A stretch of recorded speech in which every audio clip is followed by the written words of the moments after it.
It's a beautiful afternoon. Put the yard work on hold, put the honey-do list away, and get set for baseball. The Rockies wrapping up their 4-game series against the Los Angeles Dodgers. With a win today, the Rockies will take the series and take back-to-back series for the first time since April. Hello, everybody. Welcome inside Coors Field. Tom Helmer alongside Tracy Ringlesby. And let's talk about the guy that will be on the hill for the Dodgers today, Ruby De La Rosa, making just his second Major League start. His first one came against the Phillies, went 5 innings, gave up 4 hits, got some run support as the Dodgers won that ball game by a score of 6-2. He's got a power arm. He's got the fastball. He's working with the slider, but he doesn't have the full set of pitches right now. He's pitched as much relief as he has started in the minor leagues. Only 53 games in the minor leagues over 5 years.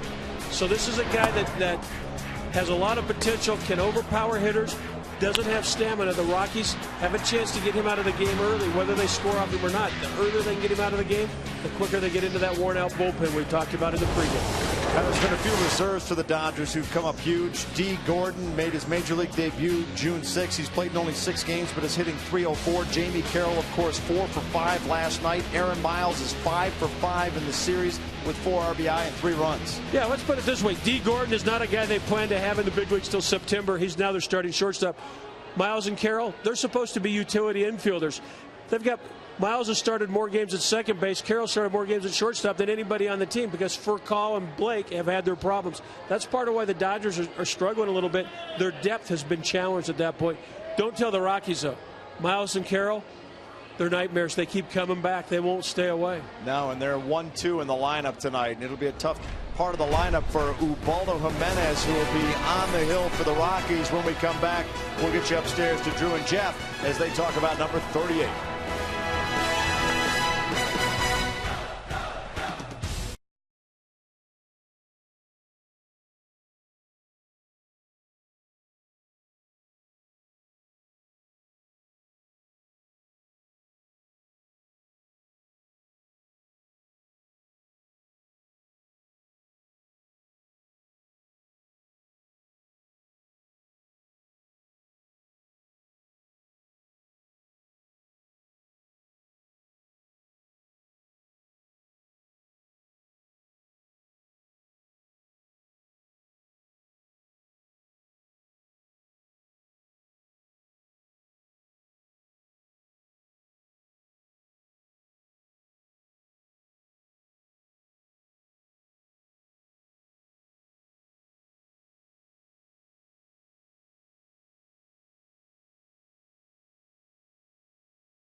He strikes him out again.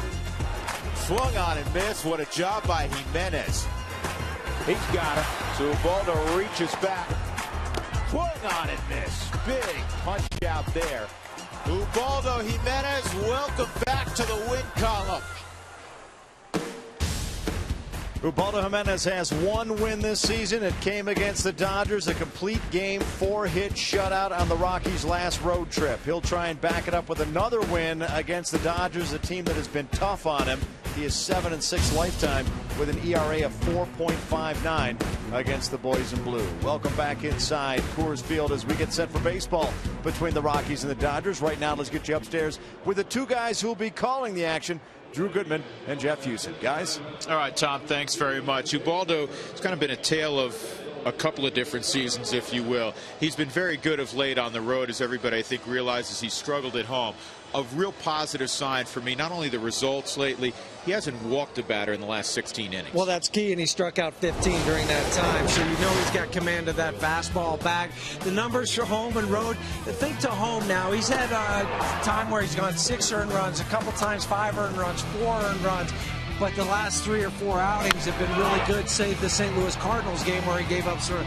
I just look at Ubaldo as turning the corner. He's turned that corner, whatever it was, or the issues that he had earlier in the season, those are gone. He wants to pitch well. There was a little piece in the paper today here saying, I want to show the fans that I'm back. And that's a motivating factor for any player, to prove yourself, not only to the fans, but to yourself, that this is my ballpark. I want to dominate again. He dominated in L.A. He was dominant in San Diego. Unfortunately, the Rockies didn't give him any run support. So he's been outstanding his last 2 starts. He's chomping at the bit to get after the Dodgers here in front of the home folks. Rockies and Dodgers come on back to 20th and Blake with us.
Sports is brought to you by Geico. 15 minutes could save you 15% or more on car insurance.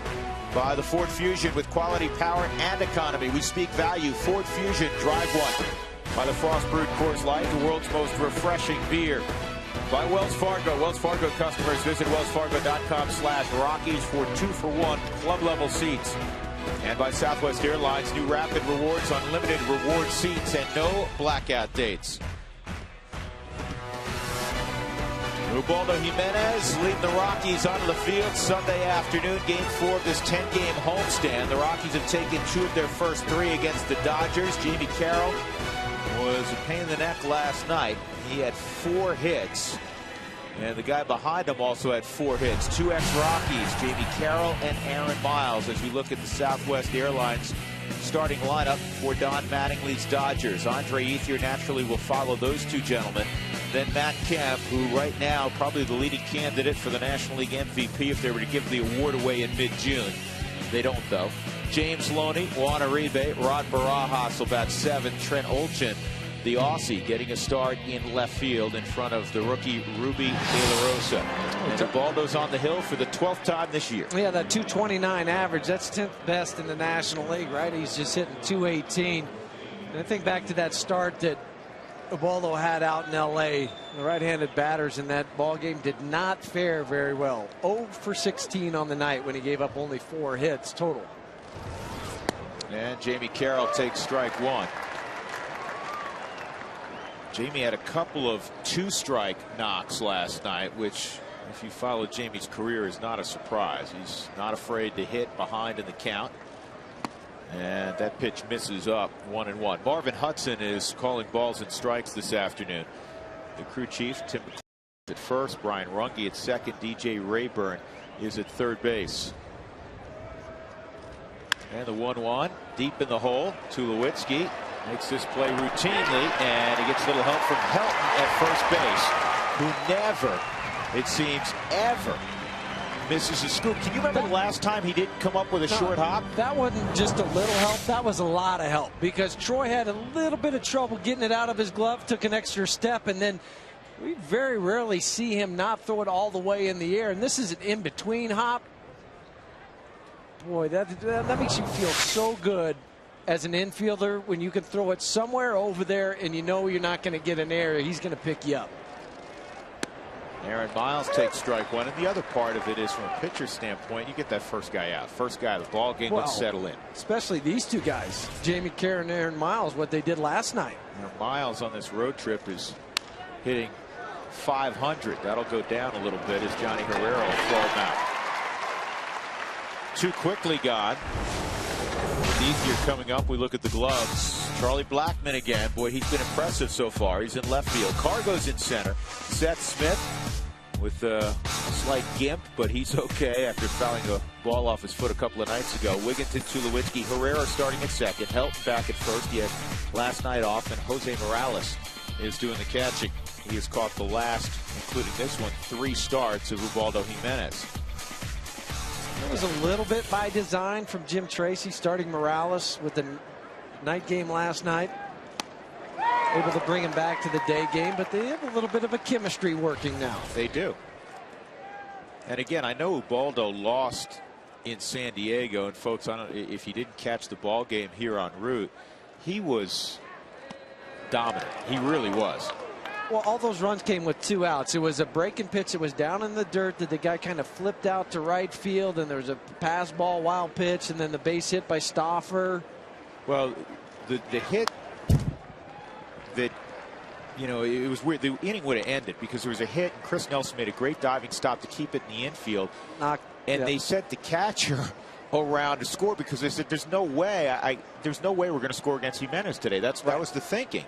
And Tulowitzki short hopped Jose Morales. He had all day to throw him out, and it's, you know, a rare situation that Troy, with that strong arm, maybe the strongest of any shortstop in baseball, doesn't throw it to him on the fly. It was a 140-foot throw, and if it's there on the fly, he's out by 20 feet, and the inning's over, and San Diego doesn't score. Or Morales tries to catch it like an infielder instead of trying to knock it down and kind of bodying up on the ball.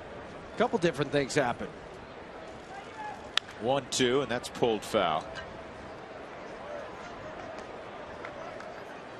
Who wants tacos? Fans, remember, if the Rockies score 7 or more, as they did last night, go to participating Colorado Taco Bell locations the next day between 4 and 6 to get your Rockies tacos special. 1-2 on the dangerous Andre Ethier.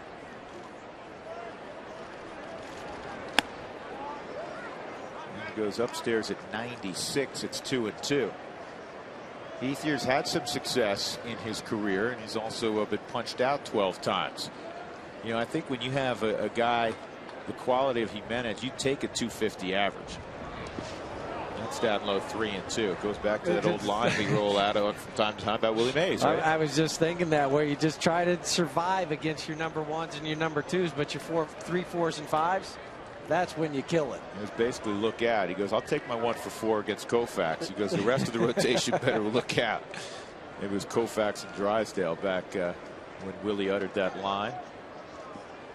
Here's the payoff pitch, and it's in the air to shallow left, but Blackman runs it down. Oh, you got 2 center fielders playing out there. And Gonzalez and Blackman. 1-2-3 start for Jimenez.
Red Hot will lead it off against Ruby De La Rosa. Let's take a look at Jim Tracy's lineup today.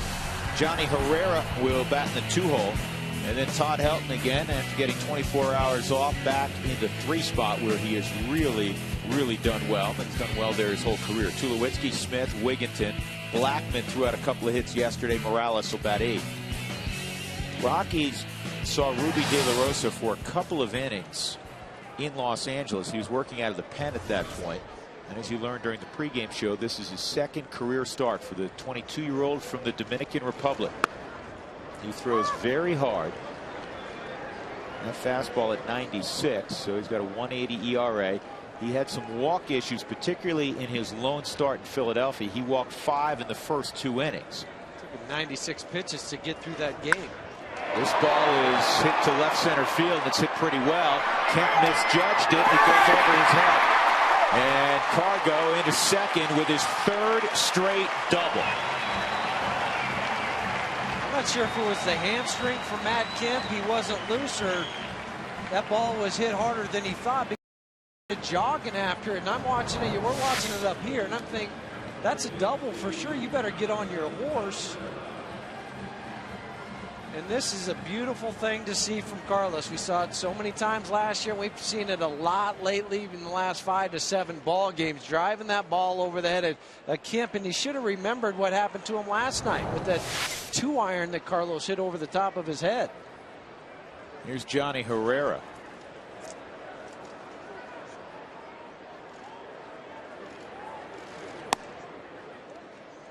Johnny will try to move Cargo along. Last night, Matt Kemp in center field got frozen. We've seen other center fielders, and he's a terrific center fielder, but that's a 1-iron. It went right over his head. You don't realize how hard Gonzalez hits the ball until you're a guy like Matt Kemp and you have to try to catch him. Well, that's what surprised me about that ball that was hit to left center. Yeah, you and I are up here. You can tell he hit that pretty well. In fact, off the bat, I'm thinking it may have had a chance to get out. That's how well it looked like he was hit from here. And the other thing about Gonzalez that's really good to see, not only the results, but where the baseball's going. He's in the middle of the diamond, because we've watched 200 at-bats this year, by and large, where he's tried to yank everything. I don't know how many 4-3s or 3-1s that we've seen from Carlos. just to your point, where he's gotten to the ball, and then the top hand rolls over. I was saying the other day, he's really working hard on staying behind the baseball and getting good punch with that top hand. I'm just looking back at the very first game of the series. Carlos was hitting 249 coming into that first at bat against the Dodgers. Now he's up to 275. Get down. It's not going to get down. Johnny Herrera trying to bunt Gonzalez. Fouled one off and then popped it up in the air. So with one out, Todd Helton will come up as we look at the Dodgers defensively. Trent Olchin's in left field. Matt Kemp, as we've talked about, in center. Ethier's in right. He has 6 outfield assists this year. Loney, Miles on the right side. Carroll and former shortstop Uribe at third base. 3 former Rockies here in the infield. And Rod Barajas is behind the plate. So Todd Helton in the 3-hole in 2011, hitting a cool 472. 17 for 36, 3 home runs, 7 driven in. And De La Rosa touches the strike zone there.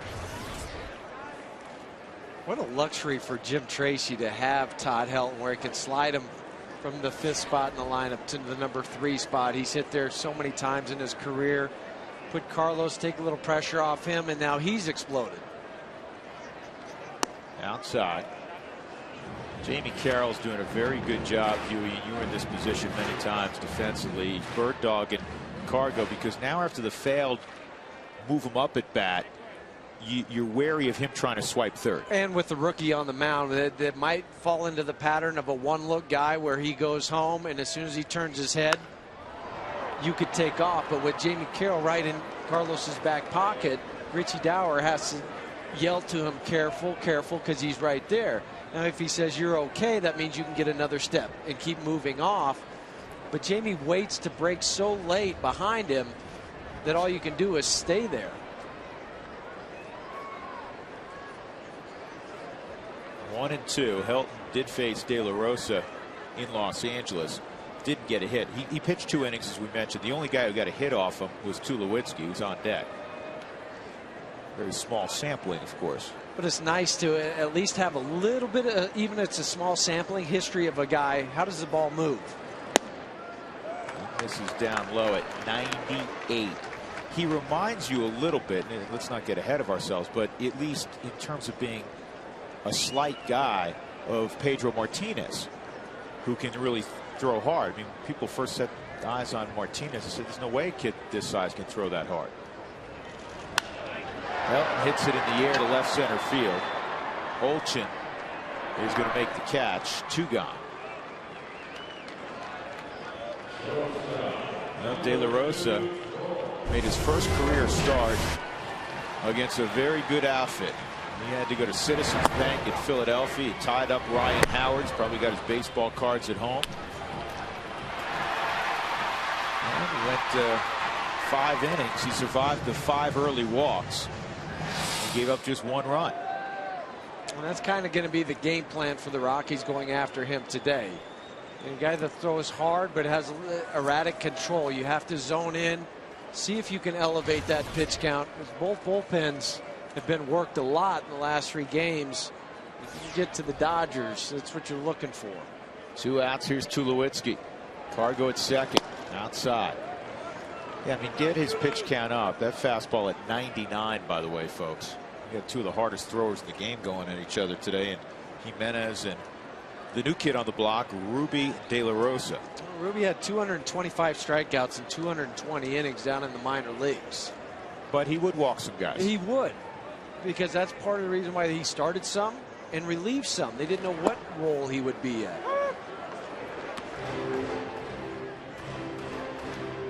That was another 99-mile-an-hour shot.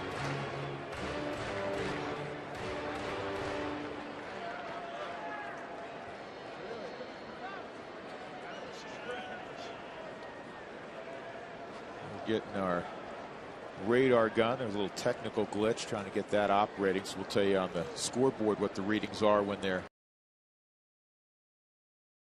And of course 99 is ones you mentioned. Back-to-back fastballs at 99 by De La Rosa. He hit 102 when he was in A-ball in the Midwest League. Spent 2.5 years pitching in the Dominican Summer League, and he was not a signee at 16. He was signed at 18, so he's gotten here quickly. A lot of kids in Latin America sign when they're 16.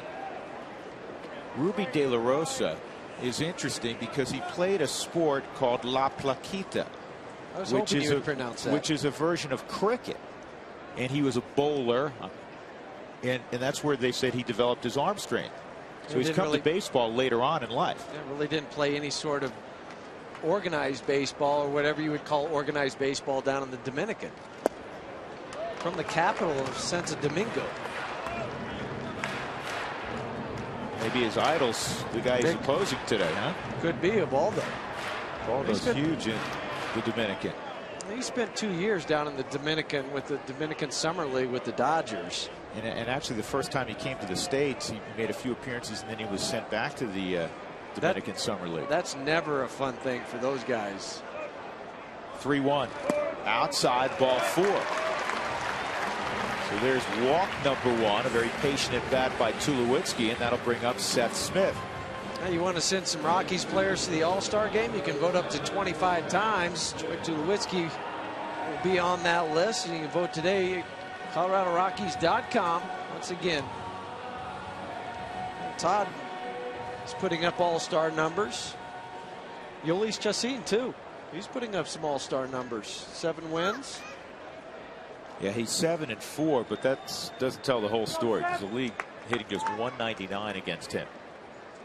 And you can't ignore 19 saves with Houston Street.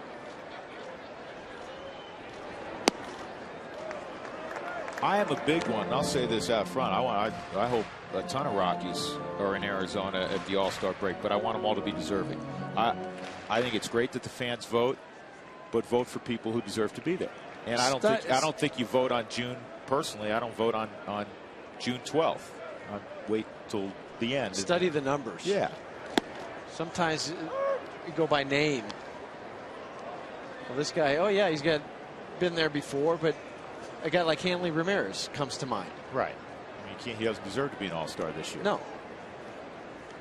1-1 on Smith with 2 on. Bottom of 1. No score.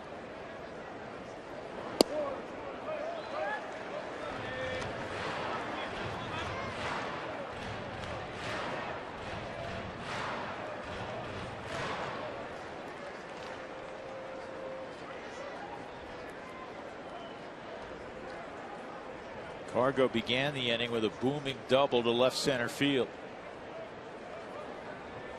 Tulowitzki just walked.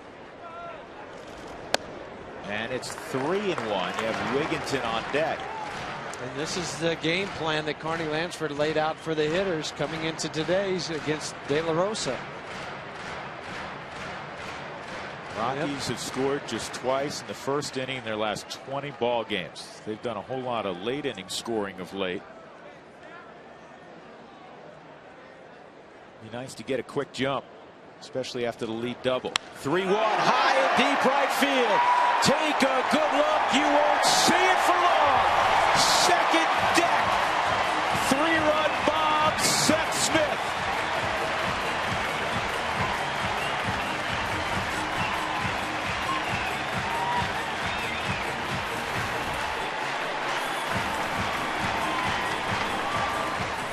Sixth home run on the season for Seth, and he ambushed that fastball. 3-1 count. I don't care how hard you throw, you fall behind to a major league hitter inside third. What a quick bat. Get that leg up and then put it right back down on the sweet spot. Head follows the barrel of the bat. That was 96 coming in, 196 going out. He knew it, too, when he hit it. Seth just does what he always does, just drops the bat down. There was no bat flip like a Poppy did against the Yankees the other night. Just set it down, put your head down, and jog. You know, Huey, in football, something like the flea flicker, some gadget plays. Al Davis loved the deep ball, right? Still loves the deep ball. I like the 3-run home run. I think that's a good play. Yeah, and Earl Weaver did, too. That was his mantra. Just wait for the 3-run home run. Here's the 1-0 to Wigginton, and he chops it foul. So the Rockies put up a 3-spot early as Seth Smith got one in the happy zone, and he didn't miss it. Well, and the other thing, you give Ubaldo a lead for once in a long time. The Rockies had not been scoring many runs, period, but particularly when Ubaldo's been out there. You mentioned it, no runs in his last outing.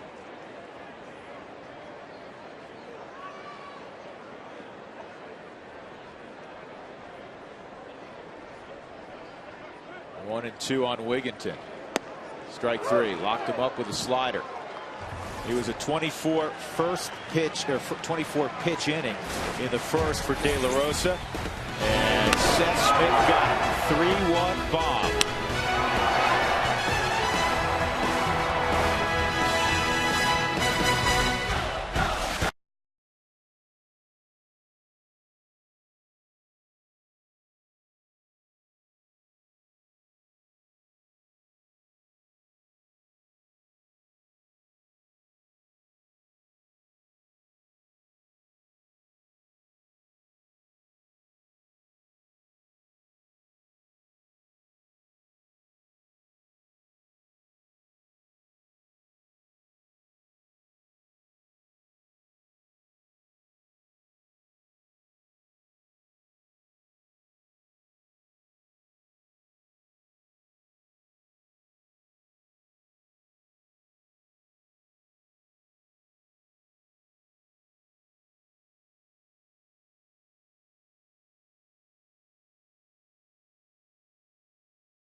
Of the week, there have been a few this week to talk about. How about Todd Helton? He hit a home run, a couple of doubles and a single, a 4-for-4 ball game in San Diego. Also threw out a walk.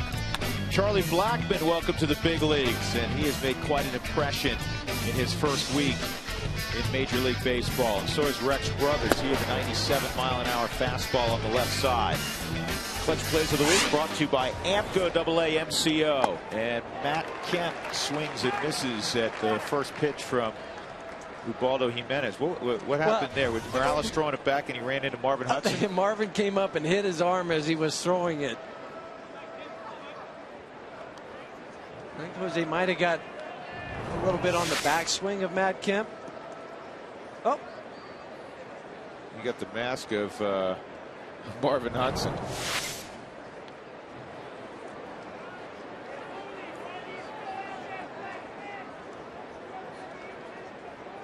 Here's the 0-1 to Kemp. Well, this is what I thought. Marvin Hudson was coming out to give him a little bit of a breather. That's the common courtesy that an umpire will do, where he'll go out and wipe off home plate. Also ran into him. The 0-2 is popped up to center field. And Cargo makes the catch. James Loney's coming up next with one out. Let's take a look at our Geico quote of the day from historian Bruce Catt. Is that how you pronounce that? I don't know. Say this for big league baseball: it is beyond question the greatest conversation piece ever invented in America. Well, Huey, you and I, on the air and off the air, have a lot of conversations about baseball, so it applies. It does. With Bruce. Loney at the plate. Sinking fastballs away, ball one.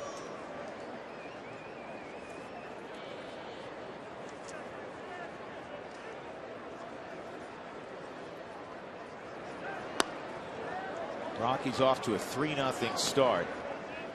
And even though the Rockies lost in that wild affair last night, especially wild from the 8th inning on, 11-7.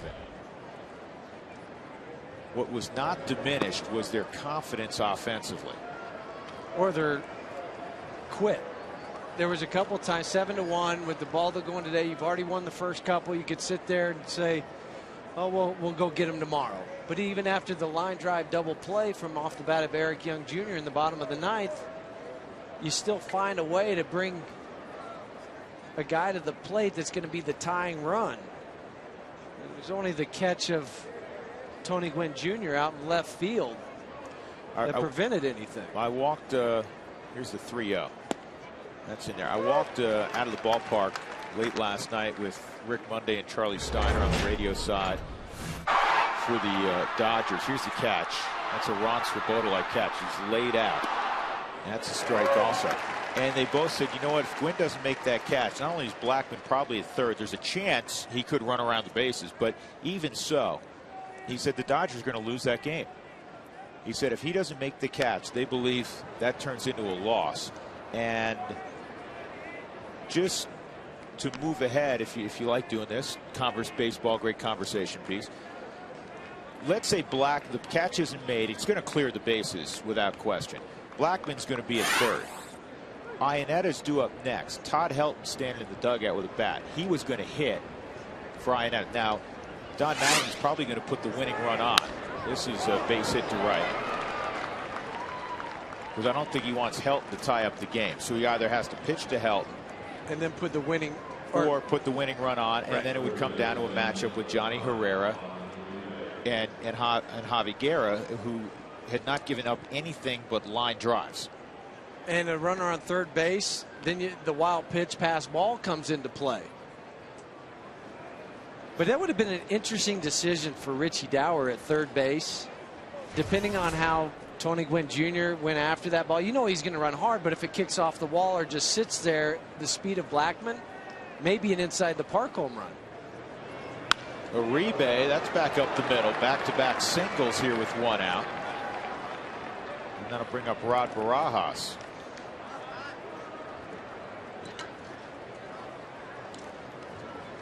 If your windshield is cracked, call Safelite Auto Glass at 303-287-5000 or go to safelight.com.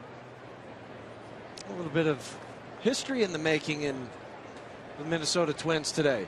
Liriano has a perfect game through 7. 8 strikeouts.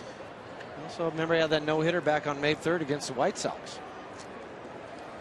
Well, Jose Morales is behind the plate catching Ubaldo Jimenez. Told me the only guy he has caught that has the stuff of Ubaldo, just the electric stuff, the fastball, the movement, and the split finger, and the hard slider, and is Liriano, Francisco Liriano, but he doesn't have as many pitches as Ubaldo. So here is Liriano. With a perfect game through 7. And one of the issues typically with Liriano is that he sprays the fastball and he walks some guys. Or the pitch count gets elevated. And right now, Liriano's only thrown 73 pitches. Wow. 51 for strikes. Oh. Candidate Rod Barajas.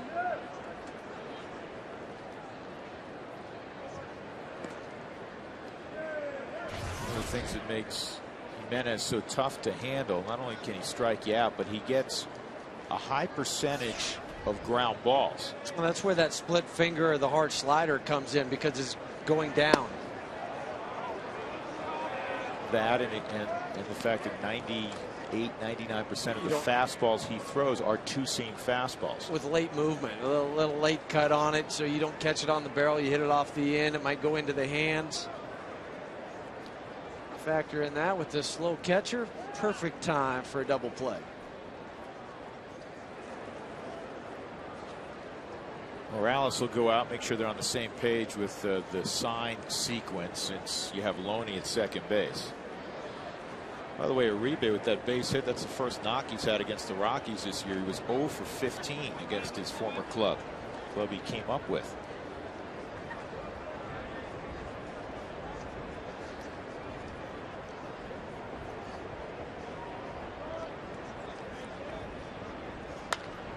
Fouled off, 1-2. Hey, stick around after today's game for a new episode of Rockies Weekly with Jim Tracy. We'll bring you highlights from the Boys and Girls Club Rockies Baseball Clinic that occurred on Friday. It was a lot of fun, and we break down the Rockies draft picks.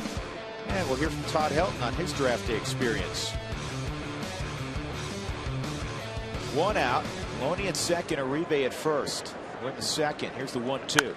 Ground ball to Helton. He's going to get the lead runner, and on the first, not in time. Ubaldo did a good job getting over there.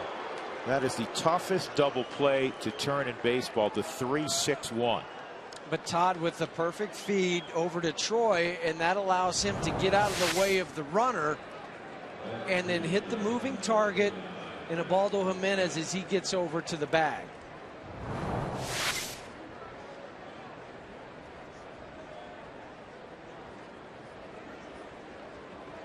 First and third for Trent Olchin.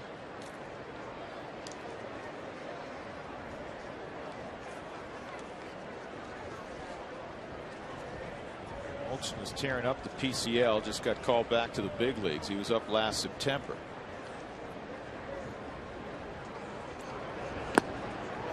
Hitting .339 for the Isotopes. It's another PCL team that plays at altitude. Lorenzo Bunde is their manager. Is that right? Yep. Good deal. Played with Zoe a long time ago in Double-A. I won't say how many years ago, but it just long time ago is enough. Another guy who has Rockies ties. Yep. Split was down.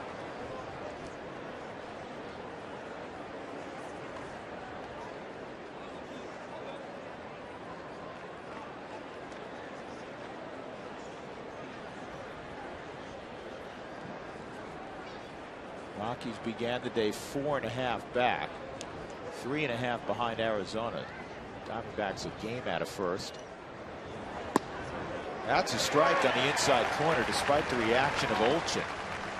1-2. He wasn't expecting that late tail back over with the hip side fastball. He was thinking something away. Cut the top part of the zone. You have him set up for so many pitches right now. If you're Ubaldo, you can go with the split down and away or a hard slider down and in. See you later. Wow. Oh my goodness. Where's that? He just locked it. He just locked up. He missed it. Whatever you want to say, this is just a blown call. It should be strike three, go to the dugout. It's number 4, folks, which is right in the middle of the Ford strike zone. That was a split that locked up Marvin Hudson. I hope you don't get hurt here. 2-2. And he struck him out. So many times you give a hitter an extra out or extra pitch, it hurts you. Well, you have to make one more if you're Ubaldo. Forget about that. You can't do anything. He just missed it. Well, he makes up for it. He struck him out with a curveball. Struck him out twice. Couple hits, couple left. 3-0 Colorado. Blackman will lead it off.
3-0 Rockies going top 2. Talked to Ty Wigginton yesterday about feeling comfortable at the plate, and he said he finally settled in on the recent road trip. And I said, how do you know? And I think anybody that's played ball says you just don't really know. It's not a tangible. He could feel it in his body. He said it's got nothing to do with video, nothing to do with cages. And then, guys, we talked a little bit about matchups, because Ted Lilly, he was facing yesterday. It took him deep, of course. And he said, you know what, I faced Ted Lilly a lot, vice versa. And that's what I like about baseball. It's the chess match. Who gets it done? He got it done yesterday. Drew, Jeff, that's his story about feeling comfortable at the dish. Yeah, he's getting out there every day, Mark, and you're seeing the results. He's always been able to hit. Ty Wigginton, an all-star last year with Baltimore, he can hit. But that's the biggest thing, getting out there every single day, where you know you go 0 for 4, you can make adjustments, but you're going to be in there tomorrow, you're going to be in there the next day. All those things factor in why he's done so well. Charlie Blackmon, I don't know if he had any intent on bunting, but he showed it, maybe to throw off Ruby De La Rosa. I asked George Frazier, in the last couple of weeks. I said, when a batter all of a sudden did that, squared around when you were in the middle of your windup, did it throw you off? And I actually thought George was going to say no, because you're so focused on your target and so forth. He said absolutely it did. Well, and why wouldn't it? Because you're focused, you're sitting on the target, you're thinking about the guy's going to swing, and then he squares around. How many times do you see it where guys will do it maybe on a 3-0 count? You see it more in college than you do at the professional level, but they'll still do it to try to disrupt the pitcher. 3-1 on Blackmon. And this is popped up. Jamie Carroll. 1 out.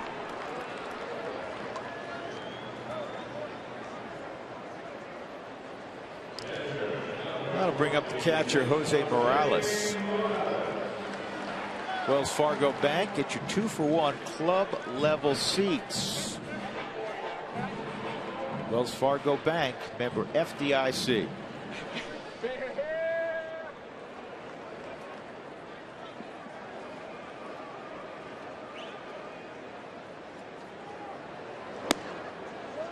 Pitch a little high, 97 on the gun. You can see why their Dodgers are high on De La Rosa. He sits at 97, 98. The question's been, what kind of secondary pitches will he have? Slider and changeup are his 2 secondary pitches right now. But that's why some are thinking he might be better suited as a reliever, where he'd come in for 1 inning, throw something hard for a number of pitches. Now, the scouting report on guys like this, you and I read it today, Baseball America's detailed scouting report on him. He's the #3 rated prospect in the Dodgers system entering the season. And it's always the same, Huey. He could be a top of the rotation guy because of his stuff, or he could be a closer. But that's a pretty good option to have if you're the Dodgers, where you've got a power arm, where you don't know what role he's going to be in. He'll eventually determine that role, but just getting the innings and the experience right now will pay dividends in the long run. 2-2 on Morales. And there's a couple of things that dictate that. Wouldn't you agree, Huey, in terms of does he refine his secondary stuff enough where he can start and get through a second and third time in the order, or is he just a 2-pitch guy and probably is better suited to 1 inning of work? Yeah, because if he only has 2 pitches, definite bullpen guy. Second strikeout for the 22-year-old Ruby De La Rosa. That'll bring up Jimenez. Today's E470 Road Ahead is brought to you by E470. Experience the joy of being on time with E470. The road. Padres are here Monday, Tuesday, and Wednesday afternoon. Thursday is an off day, and then interleague play with the Detroit Tigers. It's that time of year. You know, the Dodgers go home after this afternoon's ball game. They'll have their longest homestand of the year. They'll play a 12-game homestand. 1-0's in there, and they will see the Reds, the Astros, the Detroit Tigers, and then of course their annual matchups with the Angels. We'll play a home and road series with the Los Angeles Angels of Anaheim, your old club. Well, and just looking at their schedule, they only have really one road trip, and that's to Minnesota at the end of this month before they go out on the road again July 15th. Because to me, the LA Angels, Dodgers, that's a home and home. That's like you get a drive to that ballpark. So it's not a road trip. Breaking ball misses. First curveball he's broken out. 2-2. Yeah, I was talking to some Dodger people today about that fact, and they were just thinking, well, we're just coming off this long road trip. We have almost a month at home other than 3 days flying to the Twin Cities. Yeah, and it's the same deal when you have San Diego in the mix also. So Jimenez strikes out, a 1-2-3 second inning for De La Rosa. Rockies leading on a 3-run home run from Smith.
Smith hit a shot into the second deck with a couple of buddies aboard. That's why the Rockies are up 3-0. Text Toyota followed by a space, and then your comments and questions in the 6th inning to 720-720.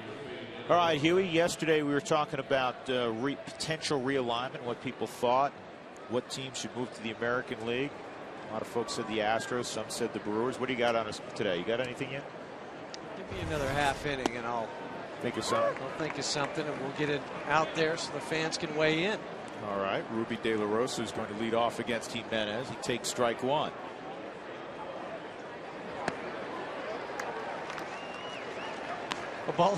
Baldo's say, you threw me a curveball, I'm throwing you one. I'm trying to think what that was. Was that a split? Curveball, slider. He got around a little bit. Uh-oh. Johnny's got a hustle. He's not going to get De La Rosa. That's his first big league knock, too. He's got 22-year-old legs. He almost ran out of the stadium. Come on back, Ruby. Another hit given up to a pitcher. You just, you hate when that happens because it should be a freebie, especially if you have the stuff of Jimenez. Gaballo would also like to have that one back. Glove got down a little late. Now you have the pesky ones at the top of the order. Jamie Carroll hit a ground ball to deep short. Great play by Tulowitzki and a nice play by Helton digging out a low throw to steal an infield hit from number 14. That's 4 hits now by the Dodger pitchers in this series.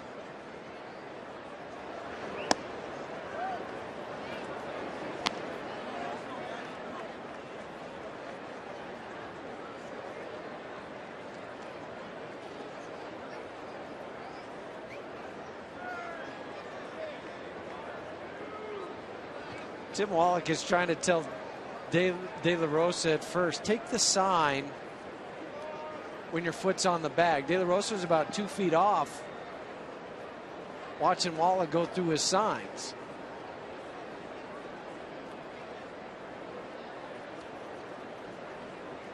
He's never been out there before. He's a cricket player. He doesn't have a very big lead.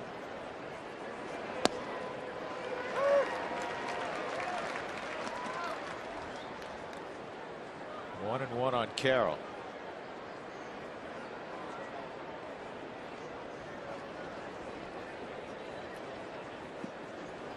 Jamie, one of those guys who goes sans batting gloves, just feels the bat better. Straight old school today. As you mentioned, no batting gloves and chokes up. And he's always shortened up on the bat. He just knows who he is, doesn't he, Huey? He understands what his ability and what his role is. Very few guys still understand what got them to the big leagues and what's keeping them here. Ground ball to third, booted by Wigginton, and you're not going to get anybody. Boy, that was tailor-made for two. And Wigginton just didn't, I guess, look it into his glove. He may have been making the move to second before he had it. That'll be an error on Ty. That's number 5. Second in 2 nights. He just started to look to second before he looked it all the way into his glove. And they don't come any easier than that last ground ball to Ty.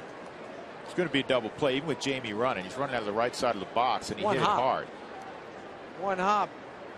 And instead of having 2 outs with Aaron Miles up, you have first and second, nobody out. And that's again why the focus, you go back to the Ruby De La Rosa at bat. Get rid of him. Don't give him a chance. Now you have 2 on and nobody out. It was a banner day if your name was Jamie Carroll or Aaron Miles yesterday. They were combined 8 for 9. They drove in 4 runs. But this has been an ongoing theme on the road trip. Coming into the ball game, those two, 25 for 51 with 10 RBIs in 9 games. 25 for 51. Well, that's why those two guys, along with Matt Kemp and Andre Ethier, are in the top 10 on road batting averages. Here's the bunt out in front. Morales to third. They get him? Barely. Tell you what, Morales made that decision. Obviously, he has a play in front of him. And he just did get De La Rosa. It's something you file away if you're Tommy Runnels, if you're Jim Tracy. Is De La Rosa's 22 and he runs well. And he got the jump. He had movement going. The only thing he forgot to do was slide.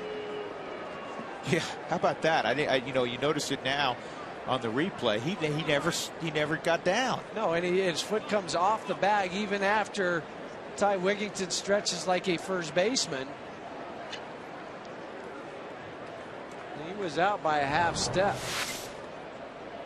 But now here's Ethier, who hit a fly ball to left his first time up. But this becomes a more stressful inning than perhaps it should have been. And the other thing, it elevates Ubaldo's pitch count. Because in theory, he could be back in the dugout right now. I know Miles would not have bunted, but still 2 pitches later, he could have been out.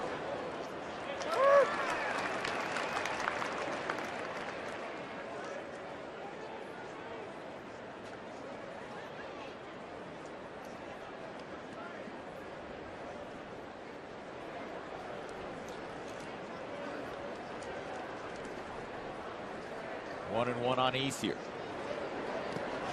Good block by Morales. 1 and 2. Looking to save energy and money? Find out how the little changes add up at TogetherWeSave.com, your local Touchstone Energy Cooperative, delivering reliable power, energy-saving tools, and more.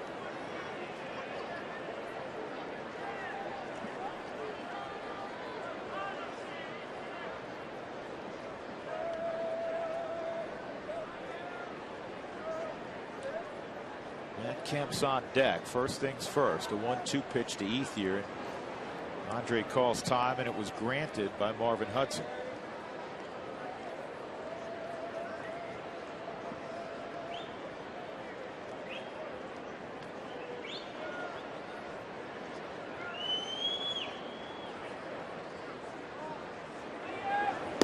Strike three on the inside corner at 95, and Andre Ethier is dismissed. 2 outs. Twice today, Ubaldo has used the fastball, started inside, where it looks like it's a ball out of the hitter perspective coming out of the hand of the pitcher, but then it tails back in and catches that corner. Matt Kemp, fly ball to center field his first time, and wow, you know, that was a weird one because Morales, I don't think it called time. Kemp's up there and he's chopping the bat. All of a sudden Morales just kind of runs out right through it. And maybe he didn't put his hands up, but he yelled time. And all he's trying to do is alert the infielders where the throw is going to go. Are they going to go to second or are they going to go to third? Watch this, Matt swinging away. I'm ready for the pitch. All of a sudden, wait a second, what's going on?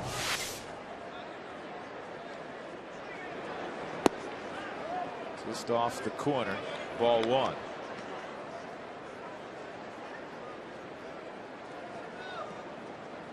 Kemp owns 11 career hits against Jimenez. He and Pablo Sandoval, the Giants, tied for the most career hits against Jimenez. I can understand Pablo because he's a switch hitter. Hit from the left side off of Jimenez. Tell you what's got to throw you off now. We spent so much time, Huey. Put your hitter's hat back on, your helmet back on. You spent so much time that you're talking about Ubaldo's not throwing consistently as hard. Now, he's been very effective of late. First fastball, he tried to paint the outside corner at 90. That last one, he just dialed up 96. That's hard for a hitter to cover all of those pitches. In your mind, you're not sure how hard it's going to be. You're saying, okay, fastball, I've got that, but is it going to be the 90-mile-an-hour fastball, the 95, the 97? Is it going to move? Is it going to be the four-seamer? And then throw in the slider. We've seen a 77-mile-an-hour curveball, split finger. Well, you just after a while have to eliminate a lot of those and look in an area. Where am I going to look now? 3-1. You have Loney on deck. Ubaldo needs to make a pitch here. Rockies up 3-0 as the Dodgers hit in the third. The inning began with an infield hit from the pitcher Ruby De La Rosa, and then Jamie Carroll hit what should have been a 5-4-3 double play. Ty Wigginton made an error. Now there are 2 outs and 3-1 on Matt Kemp. No swing, and the bases are loaded for Loney, who singled his first time. And now that's the first walk in 19 innings for Jimenez, by the way. And now Ubaldo is at 51 pitches. And we're sitting here in the third inning with 2 outs. He did not go. Tim McClellan was right on the call at first base. And he was being very careful with Kemp, understandably so. Hottest hitter in baseball right now? Sure, I know Loney got a base hit to right field, hard hit ball last time. But he's still. But he's in nowhere where Matt Kemp is. And he's still 8 for 44 lifetime. High fly ball to right field, well hit. And Smith's going to watch it sail out. A grand slam for James Loney.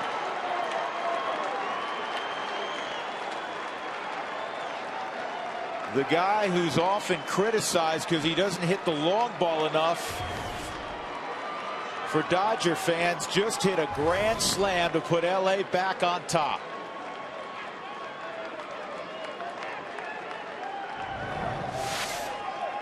Well, there's no question about it.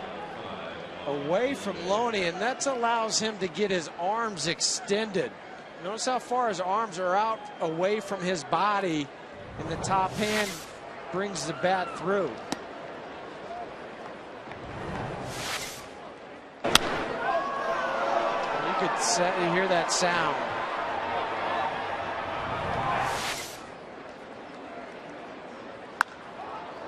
This is a tough chance for Blackman, and it's going to drop in front of him.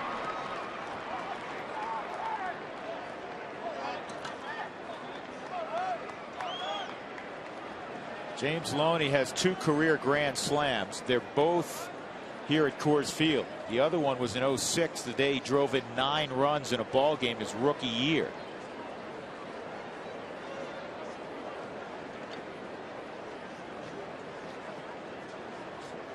The odd thing, not that it, for whatever it's worth, well, no, you can't assume a double play. I was starting to say all the runs are unearned. But still, you would get the guy at second for the first out. One out, the punch then out. Miles. That would be 2 outs, and then Andre Ethier with the punch out would be the so they're all third out. But it doesn't mean a thing. No, it doesn't. It's still 4 runs on the board. Ubaldo's allowed 5 home runs this year, all at home.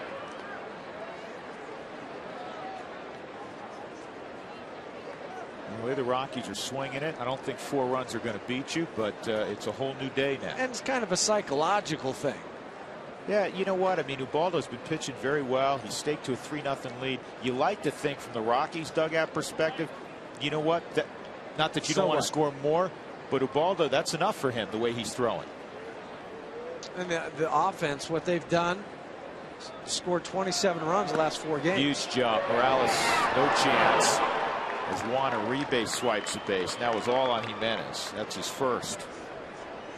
So Ubaldo's been shaken here in inning number 3. And I still go back to the De La Rosa at bat. Put the pitcher away. This kid was playing cricket a few years ago. He was in Double-A a couple weeks ago.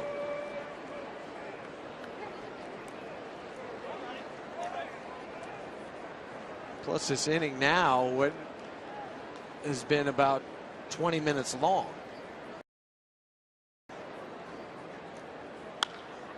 In the air to right, long run for Smith, and he slides.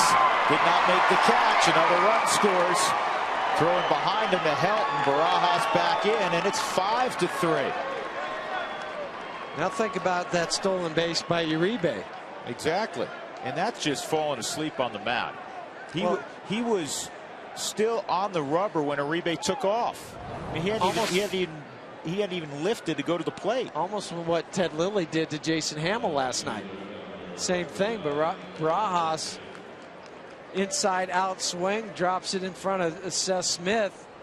Seth dove, and the ball just hopped up just a little bit to go into his glove. Tried to sell it like he had caught it, spun around, but it obviously had hit the ground. Dodgers have hit around here in the 3rd. Olchin with the sharp hit. That's a single. Barajas will go first to 3rd. And you can't go out and visit anymore if you're Bob Apodaca. And here's the guy who started it, Ruby De La Rosa.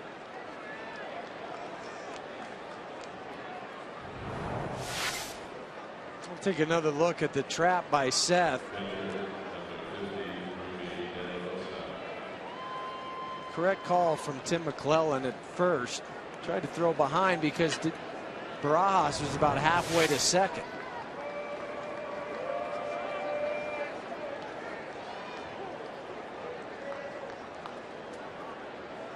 Just when everybody was about to state unequivocally that Jimenez as well, his last few starts have been very, very good, dominant on a couple of occasions. You get this in the 3rd inning and you're perplexed. And even though they are all unearned, as we'd mentioned a moment ago, it's still the inability to make the pitch when you need to. Letting guys just wander off of first base, take a stolen base on you. Those are mental things. Those are things that you can control. It's 2-0 on De La Rosa.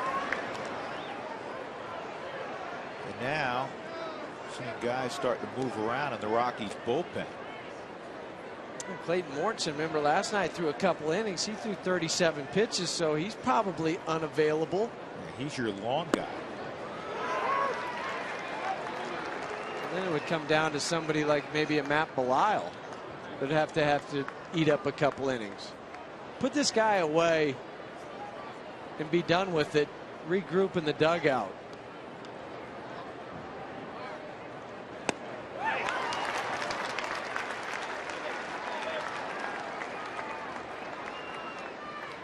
Two and two.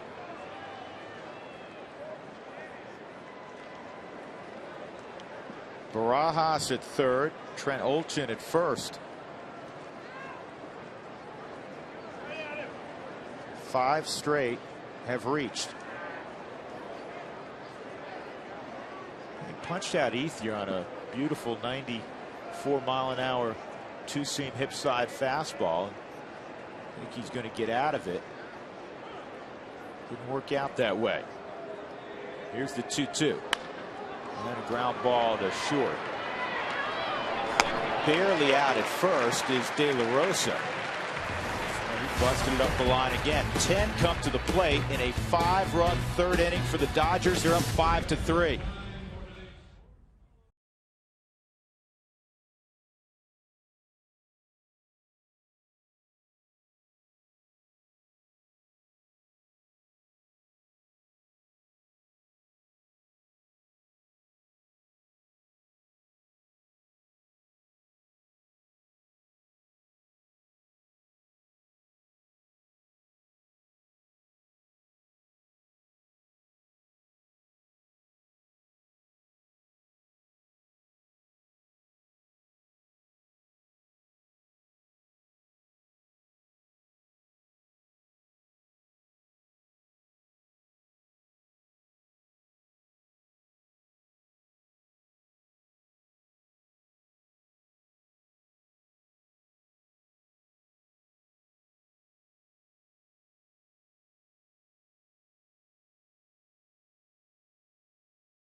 Sports is brought to you by your neighborhood Toyota stores. Toyota, moving forward.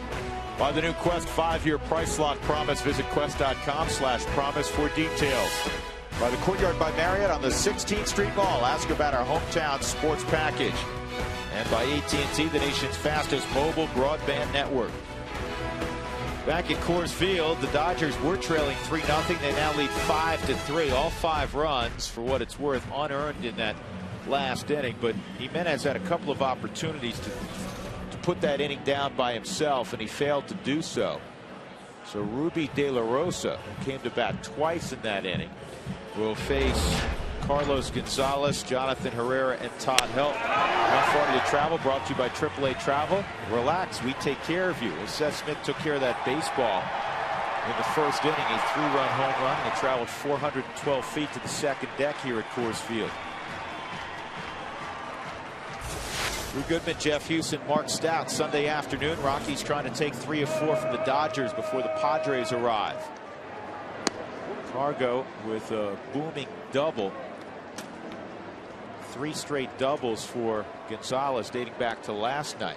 And now you need to make De La Rosa work a little in this inning. You can't have one of those quick 1-2-3 innings. Both bullpens, as you alluded to about 2 innings ago, Jeff, have been thinned out considerably by the 18 combined runs scored last night. And they're both of them are working on a little bit of fumes. Matt Lindstrom in last night's ball game for the Rockies threw 22 pitches. Mortensen 37. And another hit for Gonzalez. Boy, is he ever locked in.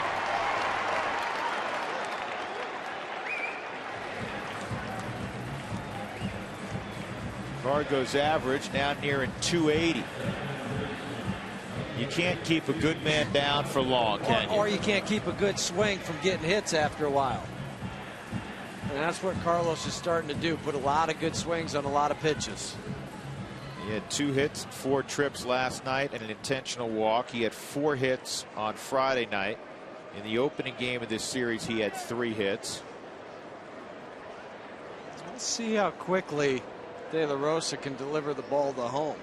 Is he a high leg kick? Is he a slide step? Cargo takes off. He's got to get in, and he's safe. He got a hand underneath the tag by Carroll. The throw actually beat him. A very good slide, evidently, by Gonzalez. Well, 10 stolen base. Gonzalez slid to the outside part of the bag, more towards the outfield. And also notice where Jamie Carroll has to catch this baseball. Up and away from him, reach all the way back.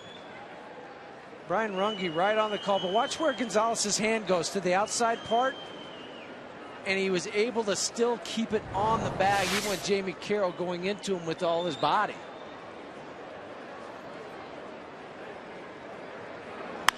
Johnny drives this ball to left field, and Olchin will get over. So again, Herrera unable to move up Gonzalez. That's the first out. One more look at this tag from the Ultimo, and this will give us a good indication of two things: how far Jamie had to reach and bring it back, but the strength of Gonzalez's hand and wrist to cup that corner and keep it there. We're talking hundredths of a second. That's really what you're breaking it down to when you're looking at the pitcher's time to the plate and then the pop time, the catcher's time to second. Both of them were real good. The only problem was the throw was offline. Elton takes a strike on a slider at 84. Todd in his last 13 encounters with Dodger Blue has hit .439. He's driven in a dozen. He's got an RBI out there right now.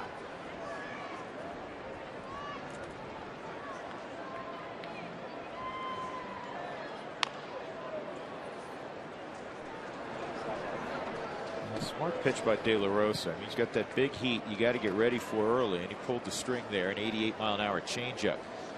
National League leaders in hitting. Helton is 6th right now at .322. See, Ethier is 4th and Kemp is 3rd.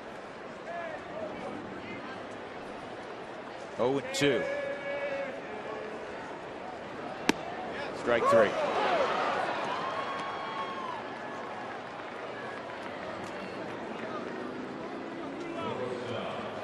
Todd got the fastball, changeup, and slider. 4 strikeouts for De La Rosa. In that at bat. Tulowitzki will come up with 2 outs and Gonzalez at second. Our AT&T trivia question: Matt Kemp leads the National League with 19 home runs. Who's the only Dodger to lead the league in home runs since they moved from Brooklyn? Isn't that something? Only one Dodger. Gives you an idea how tough a ballpark it is to hit in Dodger Stadium.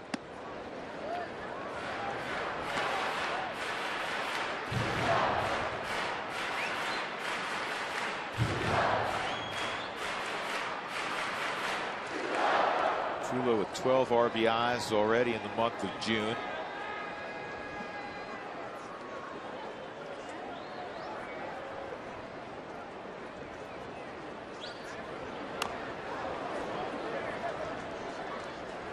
De La Rosa is starting to get a little bit of feel for his off-speed pitches.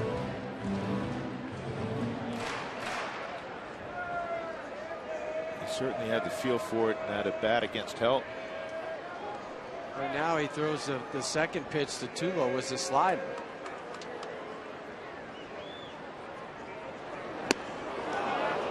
He went soft again. He went changeup.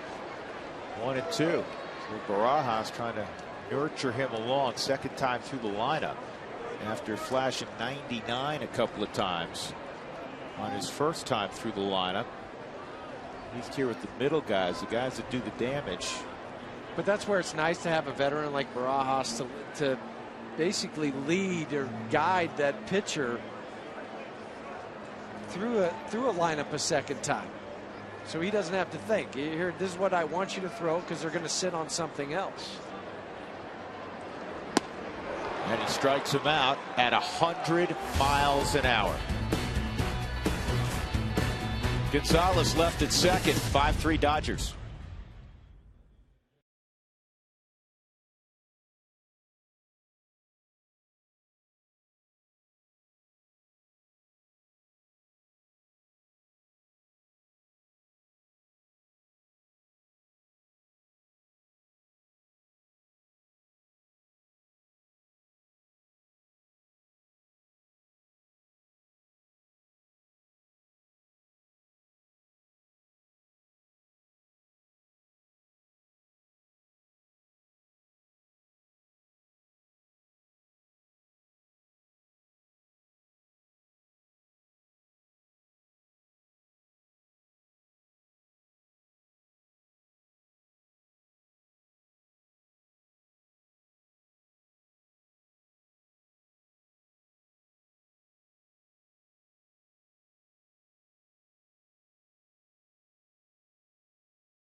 check in again with Mark Stout. He has today's Fast Cash Sideline Report, brought to you by Fast Cash Gold Centers, where you'll always get 40% more for your gold. Mark?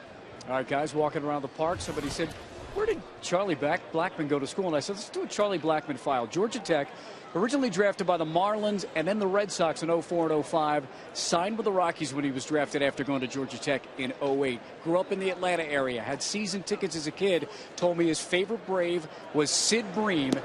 And a distinct thing he remembers, the first Braves game he ever went to, Damon Berryhill, the catcher from back when he was 6 or 7 years old, hit a home run. He'll never forget that. So interesting little stat about Charlie Blackmon. Drew, Jeff? Isn't everybody's favorite Brave Sid Bream? Well, I think anybody who saw him slide into home, maybe. Or Pittsburgh Pirate, too, Sid Bream. David Berryhill? That's a name from the past. Switch 1 and 2 catcher on Jamie Carroll. Carroll reached on an error by Ty Wigginton on what would have been a double play ball, which ended up opening up the floodgates last inning. Curveball spun out of the hand way too high, kind of slipped out of Jimenez's hand. 2 balls, 2 strikes on Carroll. Waldo's got to regather himself here, and he's now got a full count against Carroll. Bad 3rd inning. Time for today's CenturyLink high-speed pitch. De La Rosa has hit 100. Jimenez 97. The 100 was on the pitch that struck out Tulowitzki. I turned to you at the end of that half inning, and once we went to break, you and I both looked at each other, and that was Jimenez last year. A little bit of traffic, and then he would dial up something special.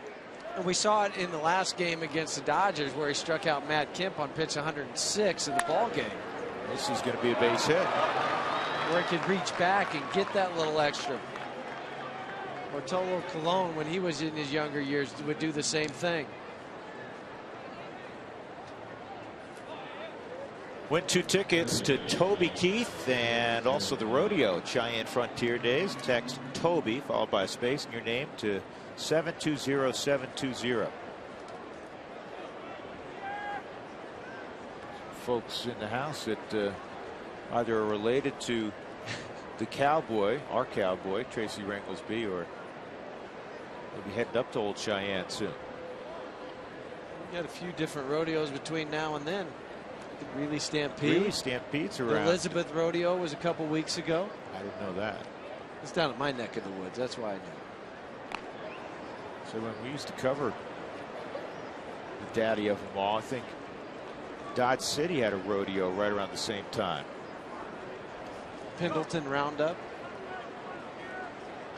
Well, you and I out of our element now talking Yeah, we rodeo, are. huh? We get back to the game. Jamie, 5 stolen bases. Ground ball to first. Chance for 2. There's 1. Return throw. 3-6-3. Nice work by Todd Helton.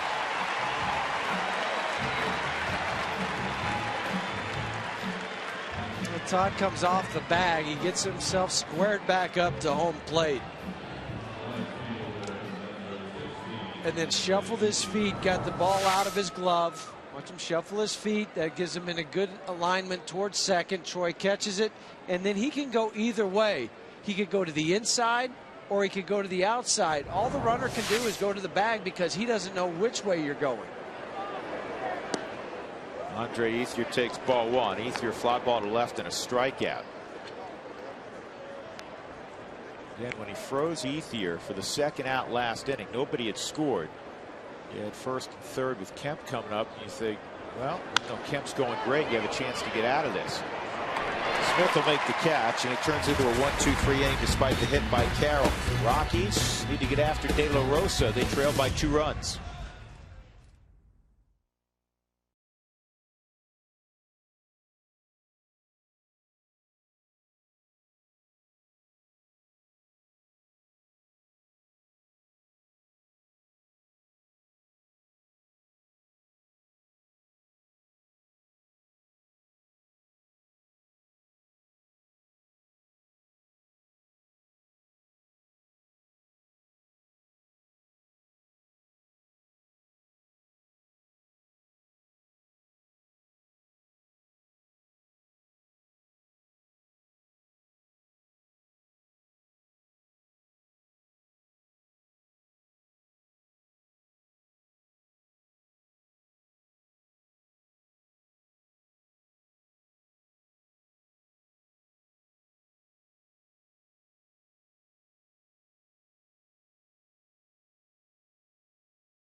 Time for the Coors Light Cold Hard Blast. Seth Smith in the first inning on a 3-1 pitch hit the second deck. 3-run home run. Coors Light Cold Hard Blast. He'll lead off here in the bottom of the fourth against Ruby De La Rosa. Fastball misses. Ball one from De La Rosa. So real quick, Francisco Liriano lost his perfect game bid and then also lost a no-hitter in the 8th. Adrian Beltre led off with a single. Somebody made a boo-boo defensively to get the perfect game, waste the perfect game, and then, as you mentioned, Beltre got a hit. He's out of there now, but what a strong performance by Liriano. They're about to put the F up for final, I think. 2-0 on Smith. And it's 3-0.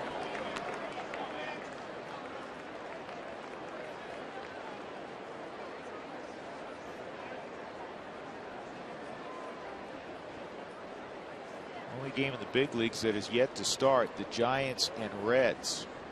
Giants leading the NL West by a game over Arizona, 4.5 over the Rockies.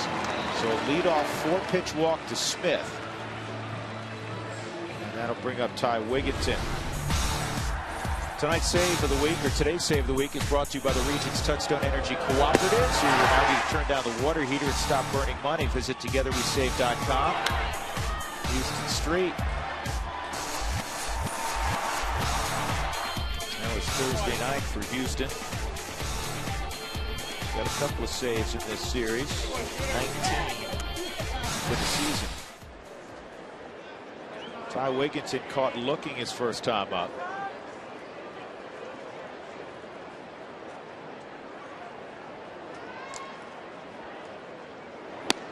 That Cincinnati-San Francisco game is Jonathan Sanchez against Volquez. Just coming back from a brief stint down in the minor leagues to refine the mechanics a little. Yeah, you don't often see that, Huey. The guy who started on opening day for you getting sent out in the first half. And Wigginton's got to get up the line. There's the feed to Miles, and it's a double play.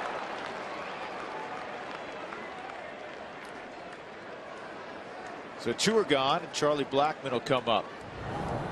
Jamie Carroll circles around it.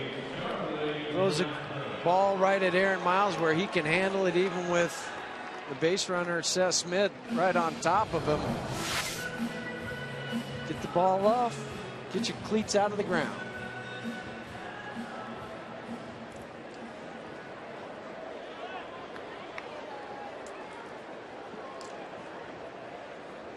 Blackmon popped to short his first time. If you're wondering, did Blackmon see De La Rosa in the minor leagues? The answer is no, because De La Rosa was plucked out of the Southern League, AA, Chattanooga. He wasn't playing in Albuquerque. Even then, even if Charlie was down in AA for the Rockies, a completely different league, and they play in the Texas League. So it would not even be an overlap if both of them were at AA.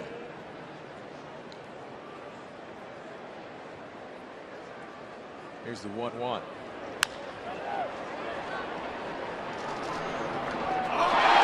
by De La Rosa. He just took his eye off. It was a perfect feed from Maloney. I don't know if he was trying to find the bag at the same time.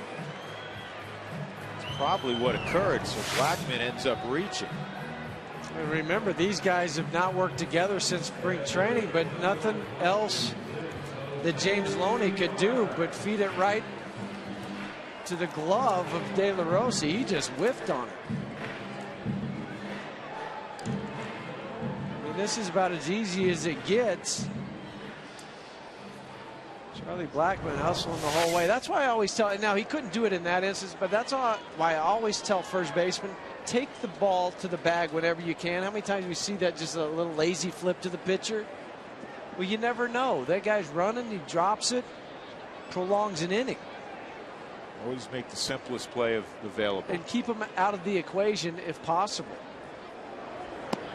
Inside on Jose Morales, ball one. Morales struck out in the second inning. Jose making his 16th start this year.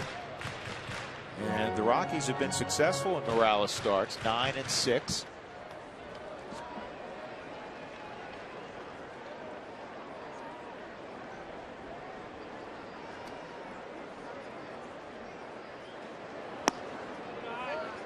Two and oh. And now you're going to wonder, is this going to rattle the young kid a little? Had a chance to be out of the inning, back in the dugout. First two pitches to Morales are balls.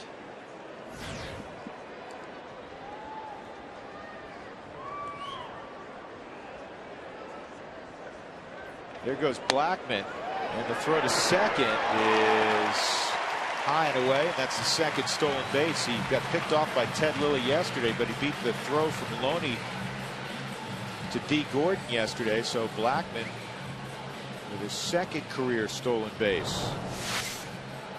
Oh, there was a higher leg kick. De La Rosa forgot about him. Easy slide for Charlie Blackman with a 3-0 count. They'll intentionally walk Jose Morales to bring up Ubaldo.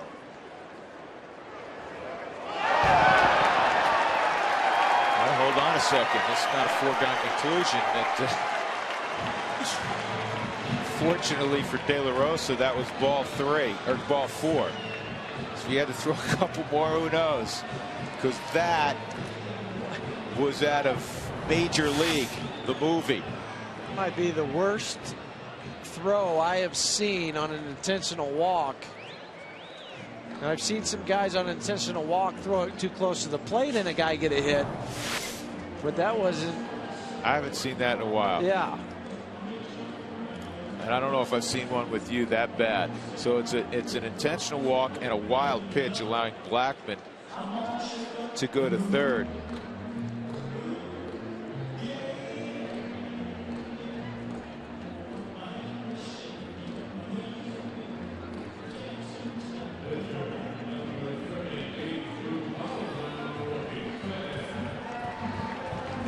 Ubaldo's without a hit this year. 0 for 18. De La Rosa singled off him back in the third. Do the same. It's your first hit in RBI, Ubaldo.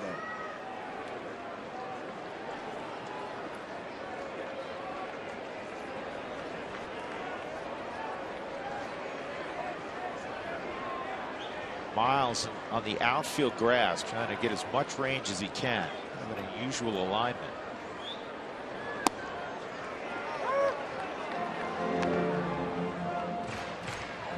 He wants to make sure that he can spread his range out a little bit more. He's over onto the opposite side for Ubaldo. 1-1. Jamie Carroll kind of leaning up the middle on that pitch, which kind of gave it away. If you could see it, that it's a heater. That's what you expect to throw the pitcher there. Well, they don't expect Ubaldo to get around. No, and that's why infielders sometimes will just be walking around a lot so they don't start in the same spot.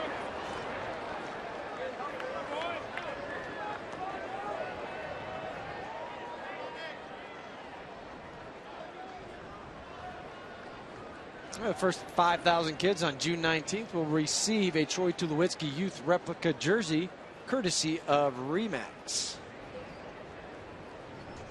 Those are the hats from today that were given away.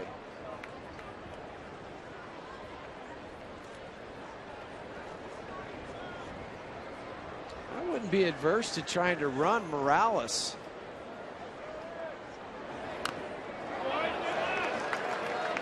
What's your thinking there? Well, to see where the throw goes from Barajas, the high leg kick from De La Rosa,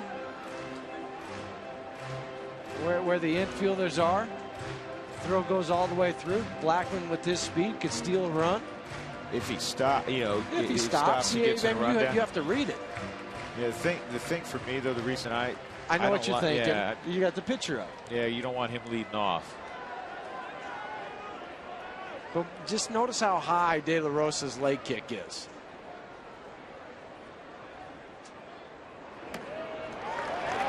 What you're hoping for is one of the backstop again, Jeff.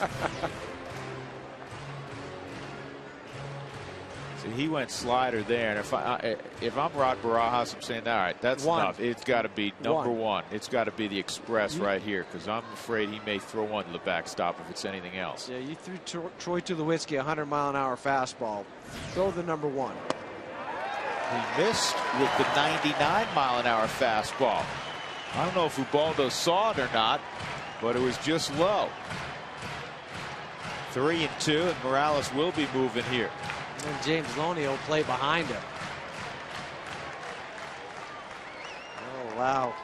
Morales to get a little bit bigger lead. James Loney be a step or two behind him.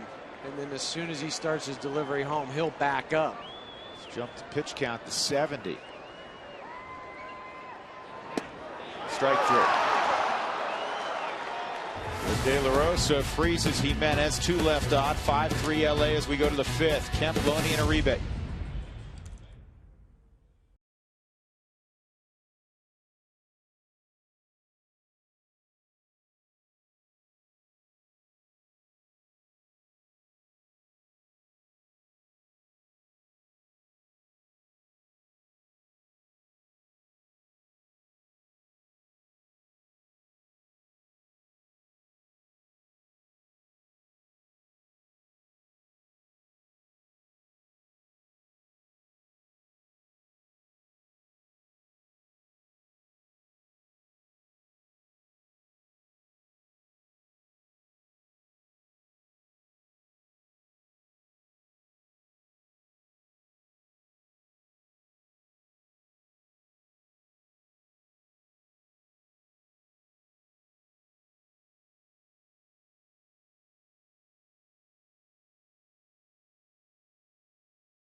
Check out the new Root Sports website. It's RockyMountain.rootsports.com. It's your home for the latest Rocky stories and scores during the season. Plus, sign up for our e-blast to keep you connected to your favorite team all year long. And the way you do that is by clicking on the envelope icon on our homepage. Again, it's RockyMountain.rootsports.com. Rockies trailing 5-3. Matt Kemp will lead it off 4, 5, and 6. For the Dodgers. Let's answer our AT&T trivia question.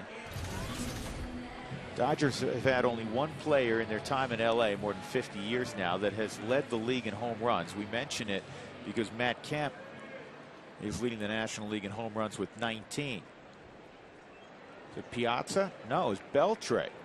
48 home runs in that monster year he had in 2004. His manager, 2004, Jim Tracy.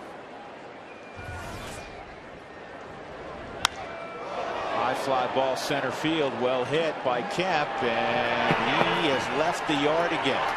His 20th home run of the year. It's his 12th out on the road. It's his 10th here at Coors Field.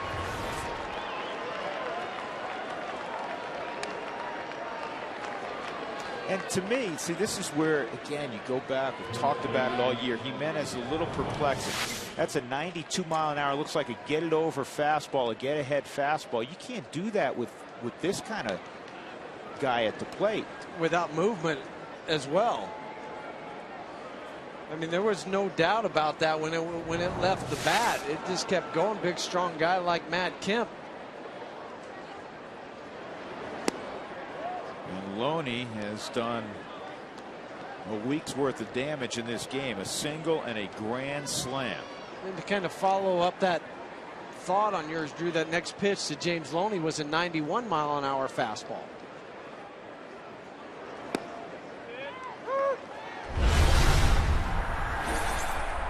This replay brought to you by the Colorado Lottery. Here's the grand slam off the bat of Loney with 2 outs in the 3rd inning.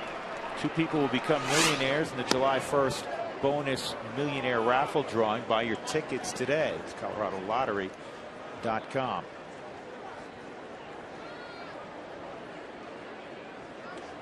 Now, I know it's not all about velocity. It has a lot to do with movement.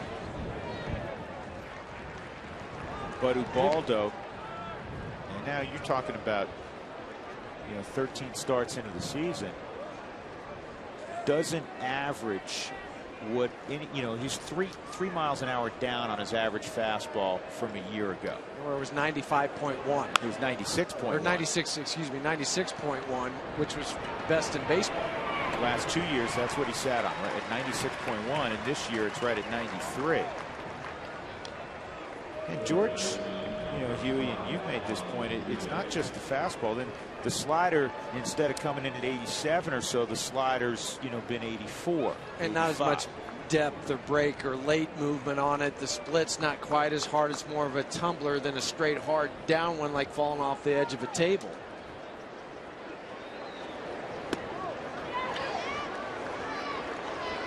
Curveball, Uribe swings through. And we talked about the Padres being in town Monday, Tuesday, and Wednesday. That's June 13th, 14th, and 15th. Tickets are still available. Back-to-back curveballs. It's 0-2. Uribe, we mentioned, had a hit his last time up to snap an 0-for-15 slide against the Rockies this year. The former Rockies never hit purple well. Spoke too soon. Nope. Get back and make the catch. Juan is now, Huey, listen to this, 6 for 69 since the start of 2010 against Colorado. It's an average below 090. You never want to be below anything, but especially against a team within your division, like he's been playing with the Giants and the Dodgers.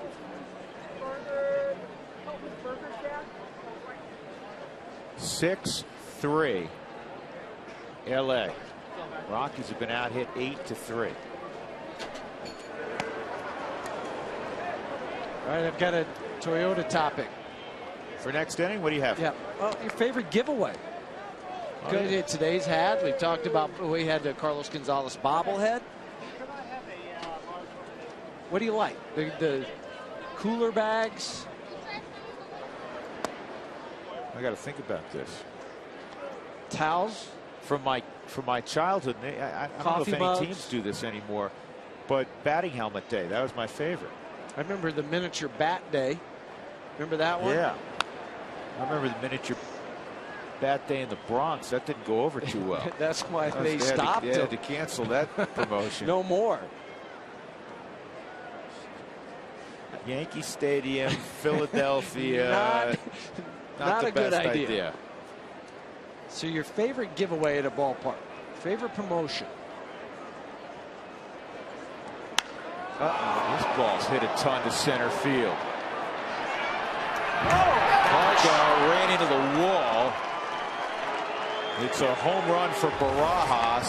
Unfortunately, Carlos is all right. 7-3 LA. 3 home runs in the game against Jimenez, who's one of the toughest guys in baseball to hit home runs off of. And he's given up 3 monster shots today. Last 2 to dead central. And both those last 2 have been this inning. Barajas, 8th home run, 21st RBI on the season. Carlos Gonzalez thought he had a little bit more room than he did. Luckily, he was not injured. He went into that wall awkwardly. That's a good swing there by Trent Olson. Right now, Houston, we've got a problem. Ubaldo, I thought it was going to turn around today. The home road split we showed at the top of the broadcast felt like a lot of that was before Ubaldo had made a turn. And now you look, and he's got an enormous ERA at home. Yeah, it was 7.67 coming into today's ball game. He was 0-4, but the other number that really jumps out for the home and road splits is the batting average against. 321 here at Coors Field compared to 127 out on the road. 1-2 on Olchin. That is the first time in Ubaldo's career that he's allowed 3 home runs in a game. Barajas has tied Chris Iannetta for the National League lead among catchers with his 8th home run. You're just seeing a lot of quality swings now. Yeah, I mean, guys, usually when Ubaldo's on his game, you're seeing defensive type swings, a lot of swings and misses. The ball just nicked and weak ground balls. Here's the 1-2. Helton will run to the bag. In the inning, 2 solo home runs. Kemp his 20th. Barajas his 8th. And the Rockies are down by 4.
Toyota stores, Toyota moving forward by Comcast. Advertise your business locally on the network's People Watch. Go to ComcastSpotlight.com. And by the Colorado Lottery, don't forget to play.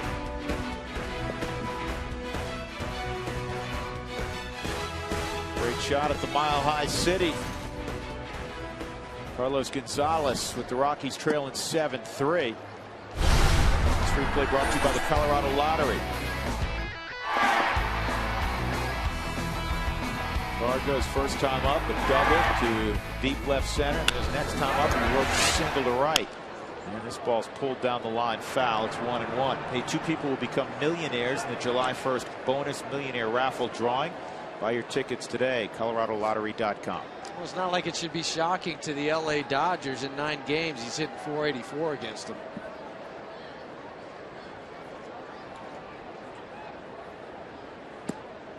Two and one. This is a big inning for the Rockies and De La Rosa. Bottom of the 5th inning. You want to get into that Dodger bullpen. This kid's got an electric arm. 74 pitches. It's the top of your order. His confidence is growing a little bit. Wells Fargo customers, get your 2-for-1 Rockies tickets today. Go to wellsfargo.com/Rockies. Wells Fargo Bank, member FDIC. 7 runs, 10 hits allowed by Ubaldo.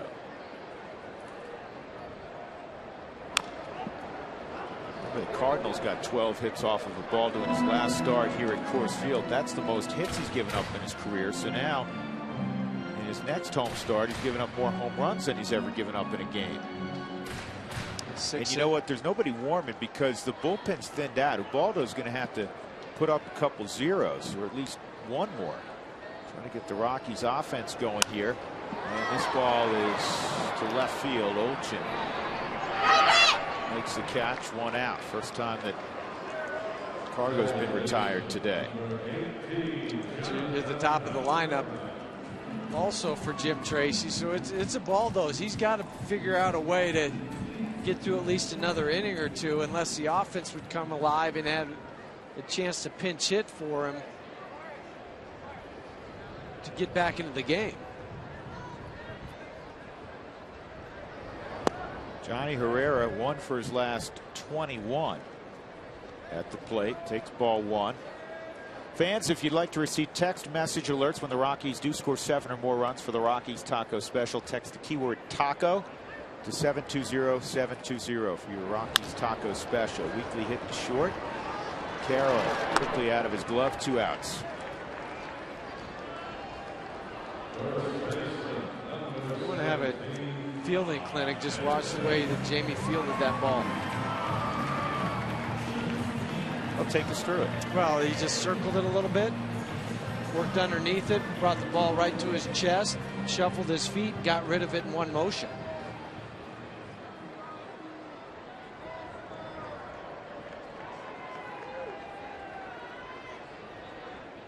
Todd's 0 for 2. Go back to that Jamie Carroll play for a moment. But just notice how he circles it, gets a good look on it. Ball right to the chest, shuffle the feet, and out. You dictate how fast that play happens.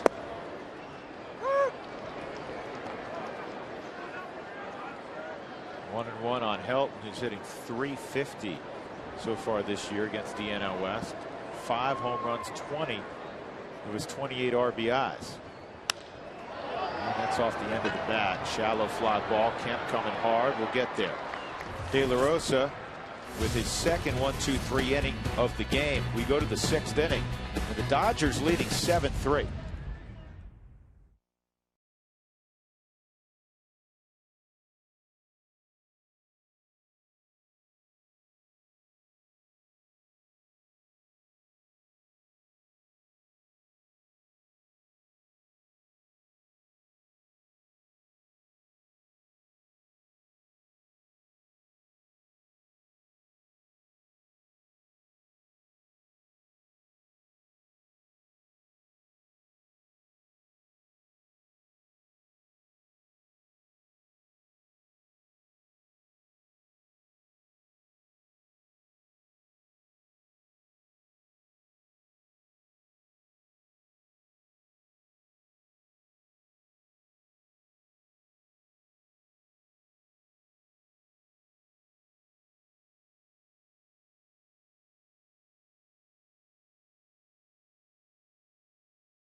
Smith got the Rockies started with a 3-run first inning home run, and since then it has not been good for the Colorado Rockies or Ubaldo Jimenez.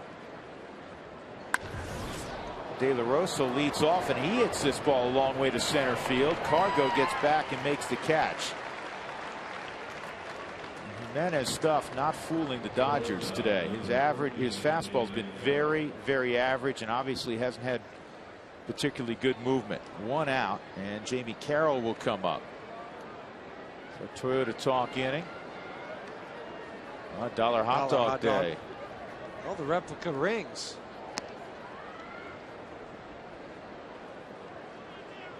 Playoff towels. That's nothing. Remember anything having to do the with the World playoffs? Series. Yeah. The towels just waving here. I had to pinch yourself back in '07. The Rockies were in the World Series. That's where they want to get back to. Work to do, though. They trail in the division by 4.5 games right now. Jamie Carroll takes a strike. Maybe the Rockies have the Dodgers right where they want them. They've overcome a few deficits in this series. Really pulled off a miracle last night. You can't forget that the Rockies had the lead 3-0. The Dodgers usually aren't very good when the opponent scores first, so let's hope that trend continues. It's just 6-25. Curveball didn't have much bite. 1-2. Mike Piazza bobblehead at Old Shea Stadium. Jason in Estes Park. The T-shirts are also a good one.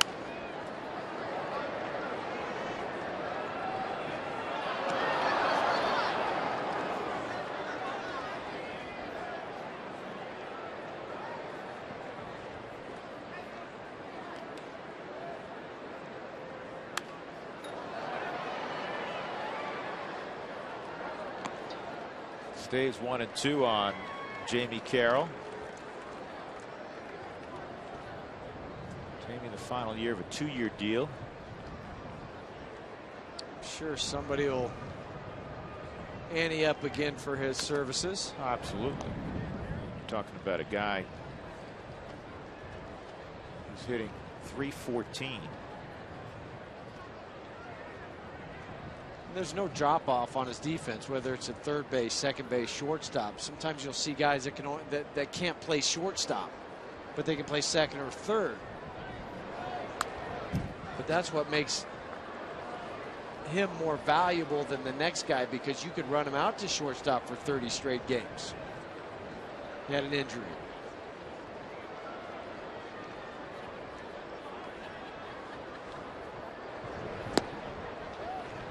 Baldo's next pitch will be 100. So the way this game is going, this figures to be the last inning of work for Jimenez. Yeah, on cue, Rex Brothers gets up and throwing out in the bullpen. It's 3-2 on Carroll.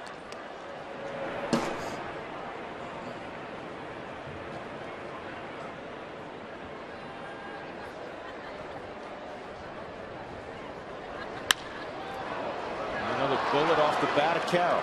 He might take second. Now he will. Now that Blackman went down, he's got himself a double. And that's a perfect case of what we showed yesterday, how Jamie Carroll always makes a hard, full-speed turn, and everything in his mind is a double until you field it cleanly into a single. Blackman didn't bobble it, but he slipped, and therefore Jamie never broke stride. That ball was right on the line, and going into the gap, looked like there might have been a little communication issue out in left field with Carlos cutting in front, and that's why Charlie Blackman slipped a little bit. That's 11 hits allowed by Ubaldo. Miles at the plate is 0 for 3. I still can't believe that neither Carroll or Miles started either one of the first 2 games in this series. That's a fair ball. Morales can't pick it up, and Miles reaches first and third.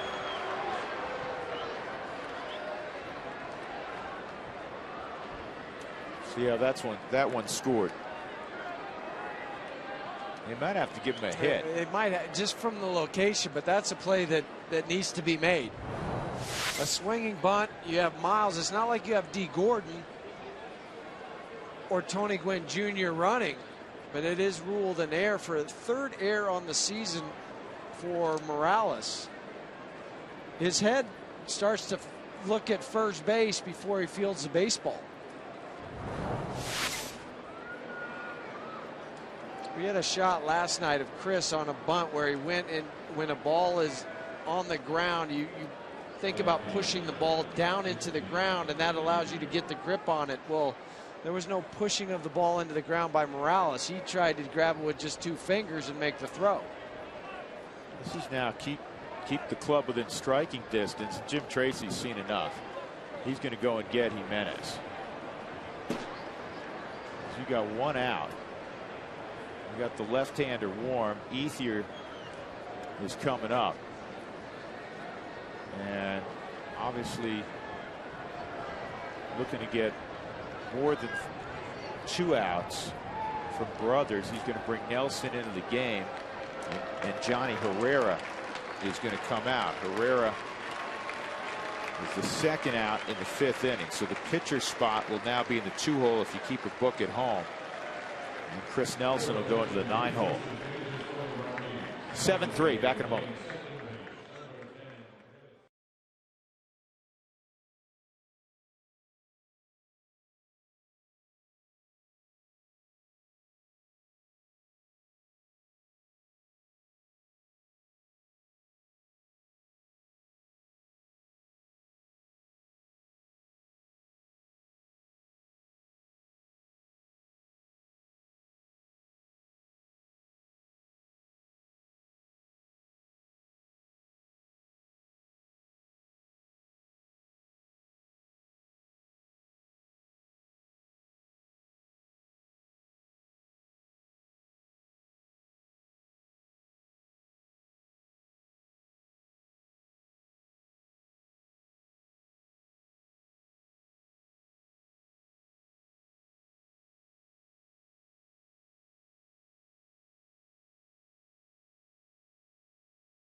Smith 3-run home run. 3rd inning was awful. Rockies should have been out of the inning. They weren't. And then Jimenez couldn't put his foot down. He ends up giving up a grand slam to James Loney, and then another run behind that. 2 more in the 5th on solo home runs by Kemp and Barajas. So Jimenez did not pitch well. He's gone after 5 1/3, and Rex Brothers will relieve him. 2 on, 1st and 3rd. Andre Ethier coming up. Rex Brothers came in the very first night that the Dodgers were in town. Threw an inning, a couple punch outs, 15 pitches to do it.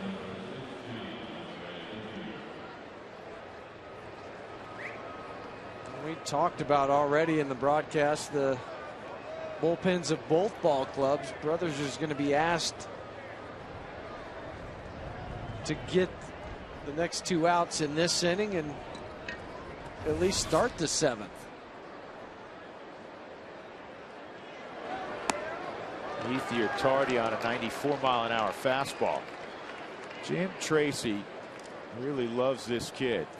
Got to know him during spring training this year, and he thinks he has the makeup you want to pitch late in baseball games when the affair is yet to be decided. He's given him opportunities basically right out of the chute in his big league career to be in the thick of it. Well, I talked about it. We did a little spot in the pregame show about Rex Brothers and bringing him in when it was a 1-0 ball game. But at that time, that's what the Rockies were playing. They were playing a lot of 2-1s, 1-0, 2-0. You could not wait for a 5 or a 6-run lead or a deficit where you could bring him in a more controlled situation. 96 misses, 1 and 2. You have Kemp on deck. Again, runners on the corners with Carroll, who doubled, 3rd. Miles reached on the error by Morales.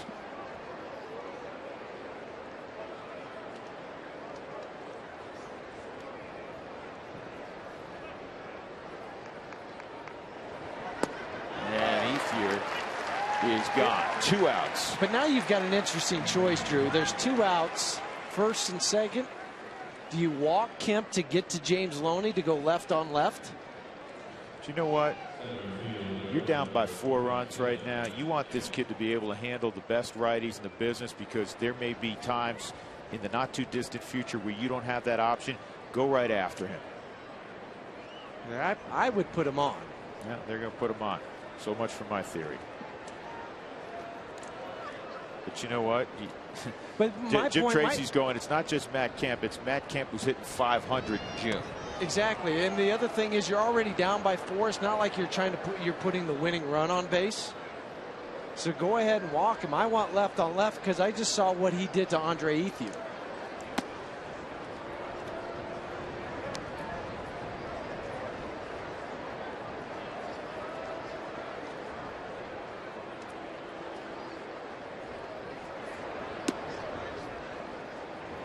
So I'm watching Jamie Carroll right now. He never stops playing the game, even though this is an intentional walk. Remember, Ruby De La Rosa threw under the backstop. Right. So Jamie's taking a little bit of a lead, and then he gets a secondary lead just in case. You never know. So that'll load the bases up. As Kemp is intentionally passed, and the Rockies will go left on left. Brothers against Loney. Loney a single, a grand slam, and a fly ball, actually a line drive to right.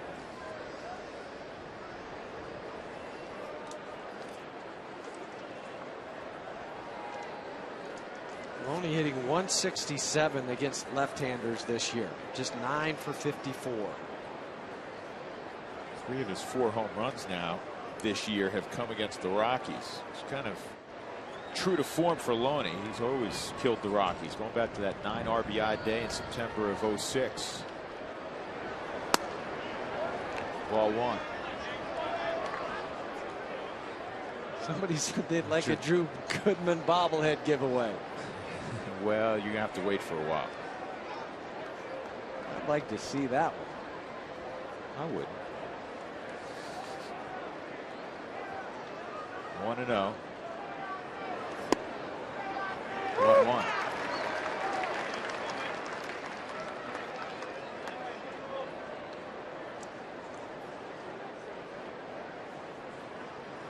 Prior to that grand slam that James Loney had hit back in the 3rd, he had been 0 for 8 with the bases loaded.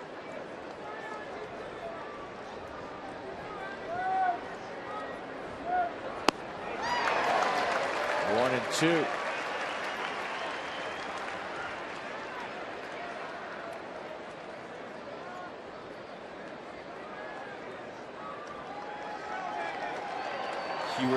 Somebody was at Disco Demolition Night in '79. JD down in Pueblo. Well, you saw you were supposed to see a doubleheader. You got to see one. 1 and 2 on Loney with the bases full of Dodgers. 2 and 2.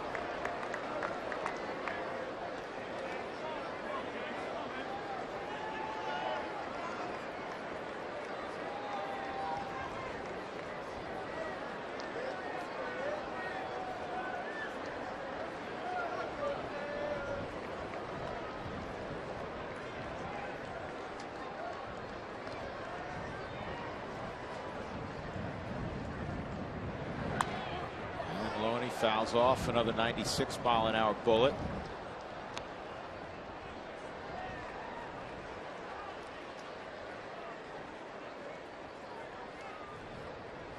Who was that Todd Helton toothbrush holder given away by Comfort Dental a couple of years ago? We still have those around the house. Forgot about that one. Isn't that where you park your toothbrush every night? Not anymore. It broke. 2-2 again, and this ball is hit well to right center field, but Smith will get over and make the catch. The Brothers gets Loney with the bases loaded. 7-3, middle of 6.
in the first inning, the Rockies got off to the start you want to get off to. 2 on, 2 out. Seth Smith at the plate, 3-1 pitch.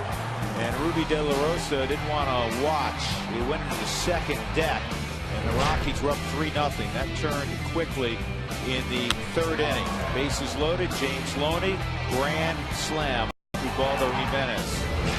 In the fifth inning, a couple more home runs. Matt Kemp, that's his 20th, and then Rod Barajas hit his 8th. Dodgers have a 7-3 lead. Jimenez is gone after 5 1/3. De La Rosa's still out there. Tulowitzki at the plate. He takes strike 1. The line on Ubaldo Jimenez is a little bit misleading. He went 5 1/3. He gives up 7 runs, 2 of which were earned, 5 unearned runs. And the reason I say it's misleading is he pitched well the first couple innings. After that, he really didn't. He gave up 11 hits. He walked only 1, but an indication that his stuff wasn't there today. He struck out only 2. Yeah, 9 hits in the last 4 innings. And that's the other indication. Took him 103 pitches, just 69 for strikes. Looks like we might have a little bit of a medical issue. Maybe a blister forming. De La Rosa at 83 pitches. No 1 count on Tulowitzki.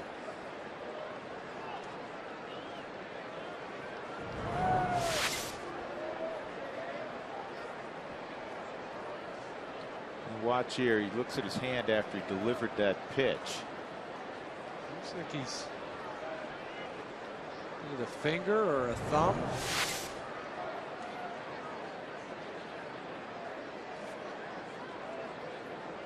Yeah, the index finger.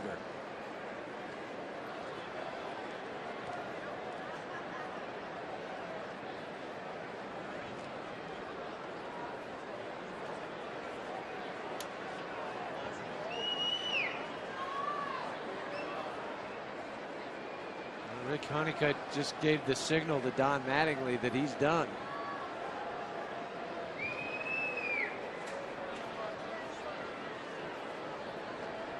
They're not going to take the chance on making whatever it is worse. So Ruby De La Rosa is going to walk off. He goes 5 innings. And he allows the 3 runs that came in the first inning. He allows only 3 hits, and he struck out 6. That's an impressive young arm. 22-year-old from the Dominican Republic. There's a lot of relief pitchers looking in going, is it me? Hey, it's you. We do know they're going to make a double switch because Tony Gwynn Jr. That means Olchin. Well, let's look at their book for a second. Olchin's due up 3rd, so I don't know if you'd pull him out.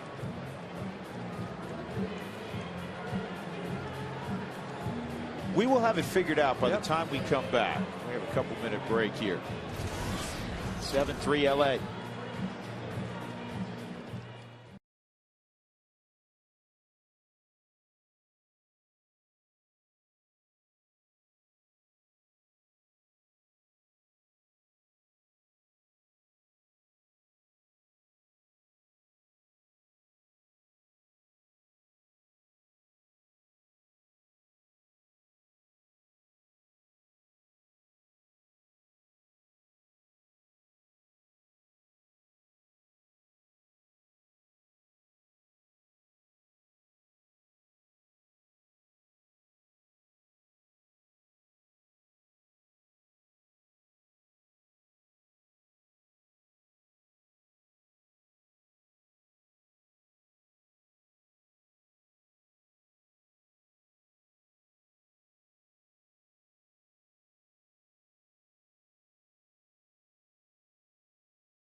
Double switch. Andre Ethier's coming out of the ball game. Thank you. You don't mind that. Tony Gwynn goes in, and Trent Olchin goes from left field to right field. And Ramon Troncoso is the new pitcher. And after what Don Mattingly witnessed the last couple of nights, with a lot of runs necessary to win the ball game, and knowing the history of Coors Field, why would you take out one of the game's best hitters? Shocking. That's all I can say. You and I were looking at each other in break saying, why would you take out Andre Ethier when he has an opportunity to come up maybe in the 8th inning or at least in the 9th and have one more swing at the bat? So what if your pitcher has to take an at bat 3 doors down or 4 doors down? I would rather take that option than taking one of my top 2 hitters out of today's ball game. I'm sure, you know, Don has his reasons. So Troncoso getting loose, and we'll check in with Mark Stout. Mark? All right, Drew, Jeff, I had a conversation with Seth Smith today about his role yesterday, which was pinch hitting, and that's it. He was a little bit knocked up because he hit a ball off of his foot, so he knew he was going to pinch it. I said, how did you go about the day? First 3 innings in the dugout, kind of watching the game. 4th and 5th into the clubhouse, kind of loosened up a little bit, went into the cages, took a few swings. 6th and 7th, looked at video in particular of all the righties in the pen for the Dodgers, knew he was probably going to face Matt Guerrero, and he said when he went up to face him, he looked for something high and inside. And you remember he fouled that one off that would have been a home run if it was fair, because he was looking for a fastball and he got a slider. But it was the way that he approached that day. And Drew, I wanted to ask Huey, if you had days like that, I know you had to be ready for anything as a utility guy, but did you have a specific approach when you knew what you were going to do was pinch hit late in the game? Yeah, you would typically go up there, as Seth Smith did, and look for one pitch in one zone. You don't have the luxury like you do when you start and maybe 4 at bats where you can make adjustments or set a pitcher up for your 2nd or 3rd at bat. You had to go up there looking for a first pitch inside if that's what you thought he was going to throw. If his first pitch might be a changeup, all those different things. But even though Seth is still, I say young in chronological years, he's got a lot of experience as a pinch hitter and all those things, and it also helps to have a Jason Giambi on the bench where you can bounce ideas back and forth and have a game plan as you go up to hit. So Ramon Troncoso continues to get loose. Remember, he wasn't even throwing the bullpen, so it'll take him a few minutes. Let's take a look at our Coors Light freeze cam. The stolen base, and a great slide by Carlos Gonzalez. He had to go to the outside portion of the bag, the back corner of the bag. He got it with his hand before Jamie Carroll applied the tag. Brought to you by Frost Brewed Coors Light, the world's most refreshing beer. Tulowitzki will be hitting. He has a 1-strike count.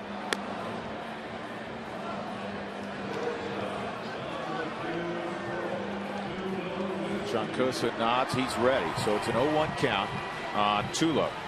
Seth Smith, Ty Wigginton to follow. See if the Rockies now can get after that Dodger bullpen. Troncoso did not work last night. The Dodgers used 5 out of their pen last night. Troncoso went 2 2/3 on Friday. Did not allow a run, 1 hit, walked 1, struck out 1. Troy loops this foul.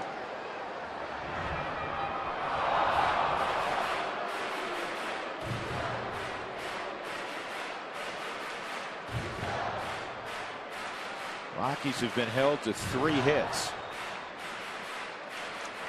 Just looking up to see what would happen. Who is charged with the actions of the relief pitcher or the batter? So if the pitches are changed when the count was no balls and 1 strike, which it was, then all actions of the batter and the relief pitcher are theirs. Just looked it up on the Major League Rule Book. So everything now is Troncoso. Yep. There's different provisions on when he comes in, if it's 1 ball, no strikes, or if it's no balls, 1 strike. 2-2.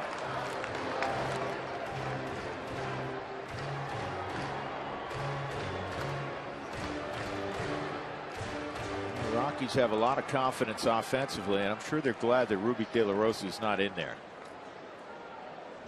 That kid's impressive. Hit 100 miles an hour. He threw at least 4 pitches at 99 that I recall. Well, and he struck out Troy on that 100-mile-an-hour pitch. Then he threw 3 different pitches to Todd Helton to strike him out looking, which is difficult. Strike 3, and that is the second time Tulowitzki's fanned in the game. You know, the Rockies the last few days have felt like their old selves offensively after a long period of time where they really struggled. You know, between May 29th and June 7th, they went 3-6. They averaged only 7.5 hits a game, roughly 16 runs. So you're talking about less than 2 runs a game. The last 4, you're talking about a club averaging better than 6 runs a game. And the results 3-1, 13+ hits, an outing. It's going to take a big number to win this afternoon. But what they've done in the last 3 ball games, they've had a 5-run inning in each of those 3 ball games. So hope's not over yet. There's still a lot of outs to be played, but you have to start a couple hits together. If the Rockies lose this game, this will be far more disappointing than the one they lost last night, because they left the ballpark collectively, and even though they hate to lose, you hate that feeling, they felt like offensively they turned a corner, and the bullpen, you know, they're going to have hiccups, but the bullpen by and large has been very good. So the Rockies felt good about themselves, especially if Jimenez on the hill. If they don't turn this one around, this one will sting more than last night. Would you agree? Because you kind of gave it away a little bit. You had a chance to turn a double play ball and you didn't do it. That's a base hit for Smith. But I would agree with you. Last night you played all 27 outs.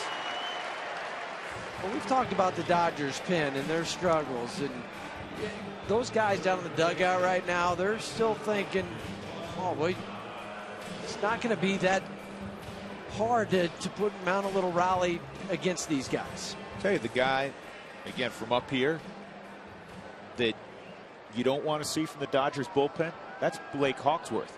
I think he's got the best stuff of anybody down there. Well, it's a power arm, that's why. And he's been on winning teams before. He understands what happens, and he does. He's got that electric arm where he can come out there and throw the hard fastball, hard slider. That's why I'm a little surprised they're not trying to close with him. You know what? They may be. Check back in a few days. Today, I mean, it might happen today. That's why we're making light of it. But when De La Rosa had to be removed, you had 6 guys standing looking out there because the roles are not defined. And that's one thing that a bullpen needs to have. Those guys love to know, hey, if something happens, phone rings, I'm the guy. This ball's a bullet to third. Double play. No, dropped by Loney. Had he held on, the ball was in the baseline a little bit, it would have been a double play. So Wigginton lines out, 2 gone. Smith still at first base, fortunately, and Charlie Blackmon will come up. Well, Uribe threw that back into the runner.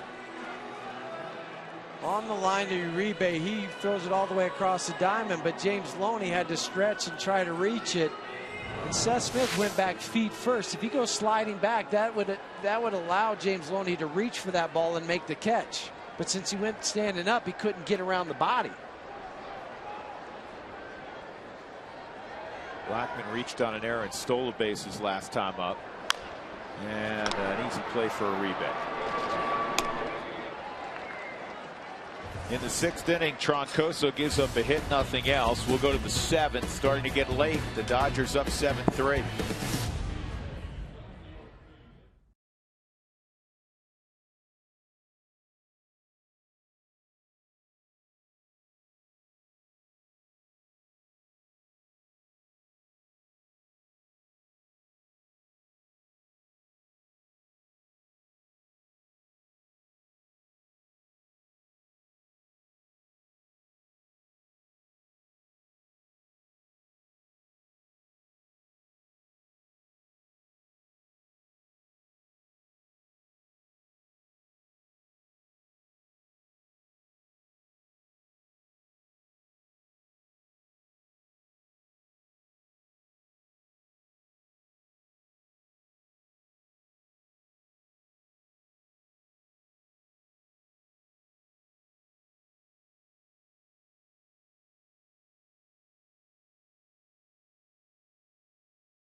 energy, high efficiency inning. Rex Brothers came in last inning.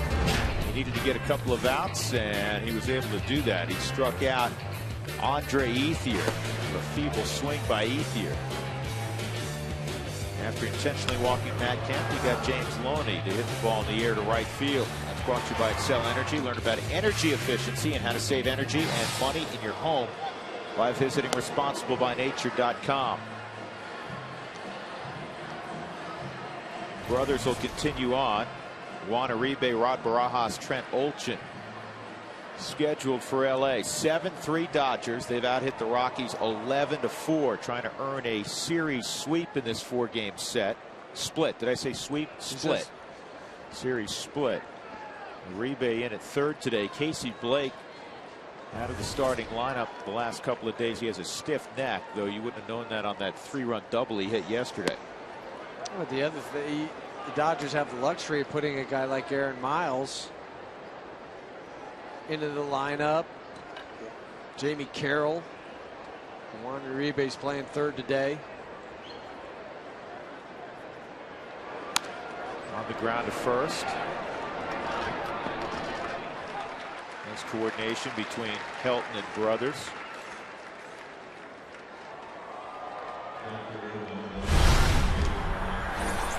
This replay brought to you by the Colorado Lottery. 2 people will become millionaires in the July 1st bonus millionaire raffle drawing. Buy your tickets today. Rod Barajas against Jimenez.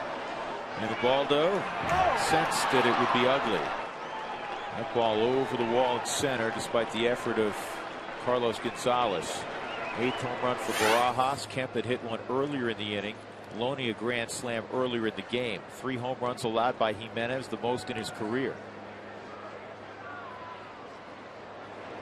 The last 5 games for Ubaldo here at Coors Field against the Dodgers, he's 0-4 with the 5.10 ERA.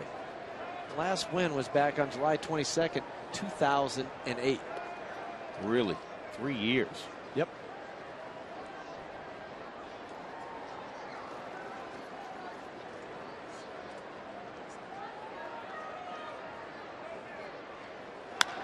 And that ball is stroked for a single to left by Barajas. That's his 3rd hit of the ball game. That'll bring up Olchin.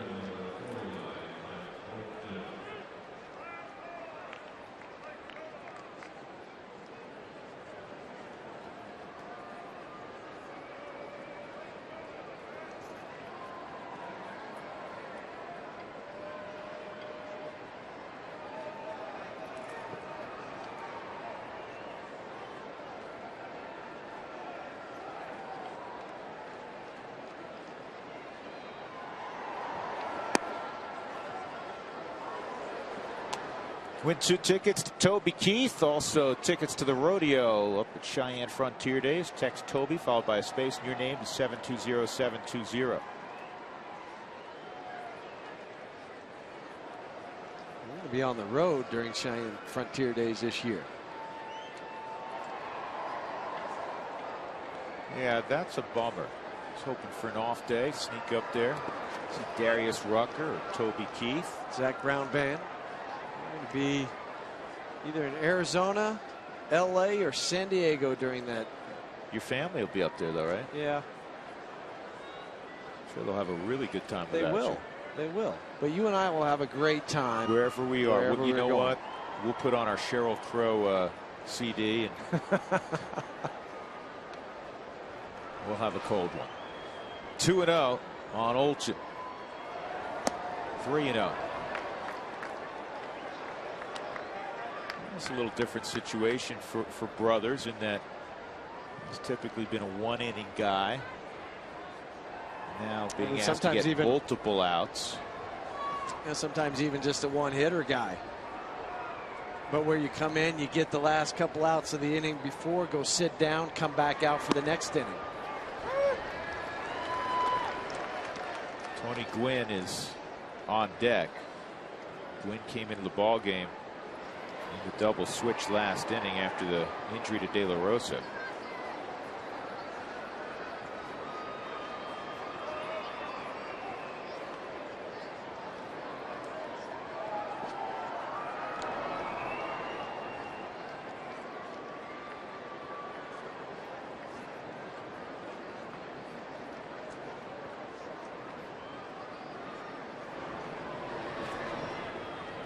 Matt Belisle making some easy tosses in the pen.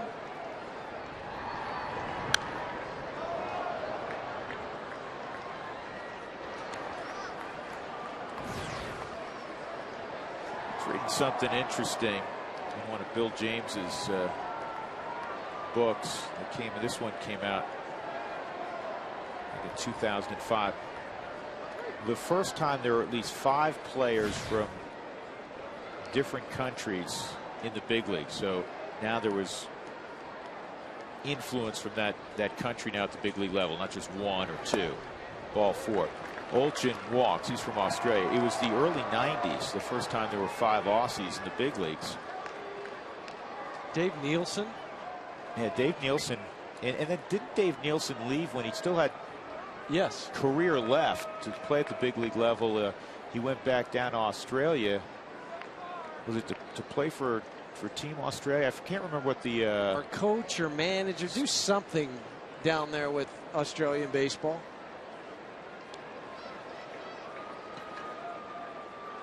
The first 10,000 fans on Wednesday, June 15th, get a Prostate Cancer Foundation awareness bracelet.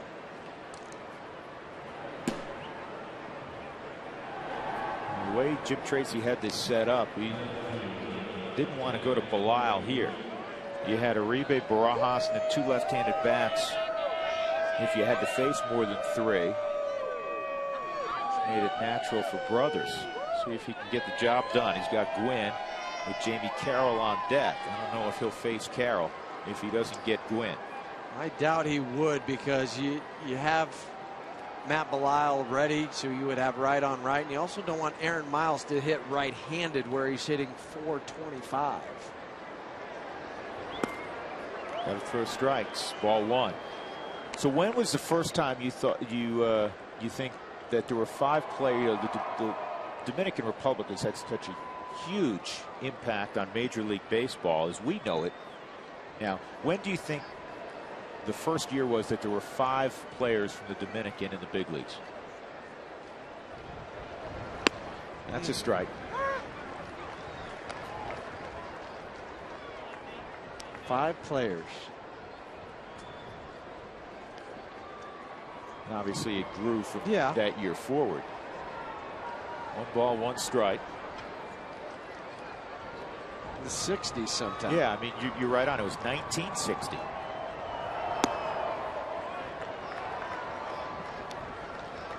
And think of the impact now all of Latin America has had on this great game. And that might be part of the next collective bargaining agreement, is the Dominican Republic and Venezuela included in the draft, because currently they are not.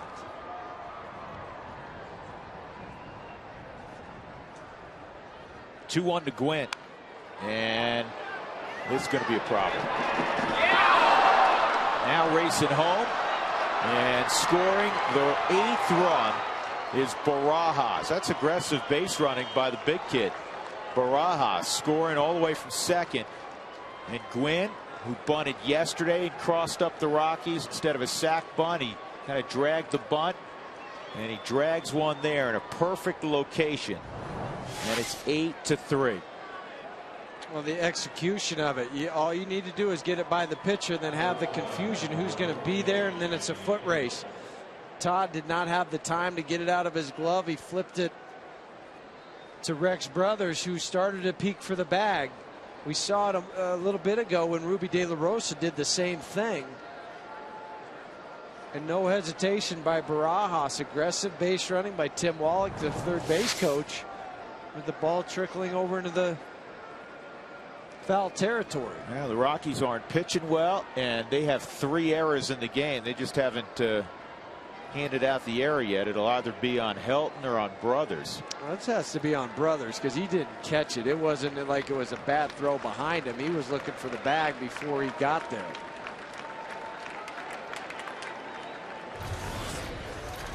$8-3 our score.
Well, you know it's never too far off when you send the little ones off to college.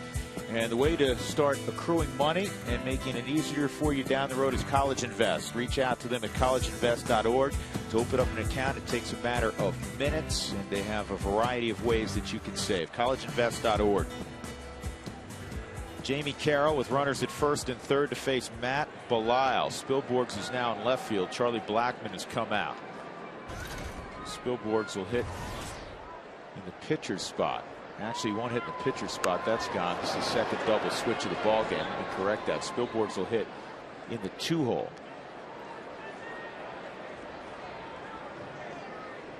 Squeeze play, huh? I like it because you figured the pitcher's coming out of the bullpen. He wants to try to get ahead. He's in a tight situation. He's going to throw a first pitch fastball.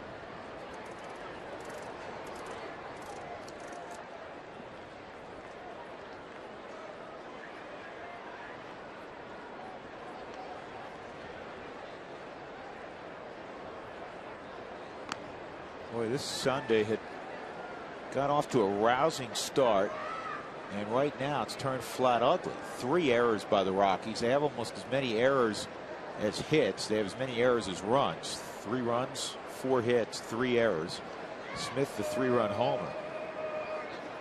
They've given up 8 runs on 13 hits, and the Dodgers, with just 1 out, threatening for more, and one of their hottest hitters at the plate in Carroll.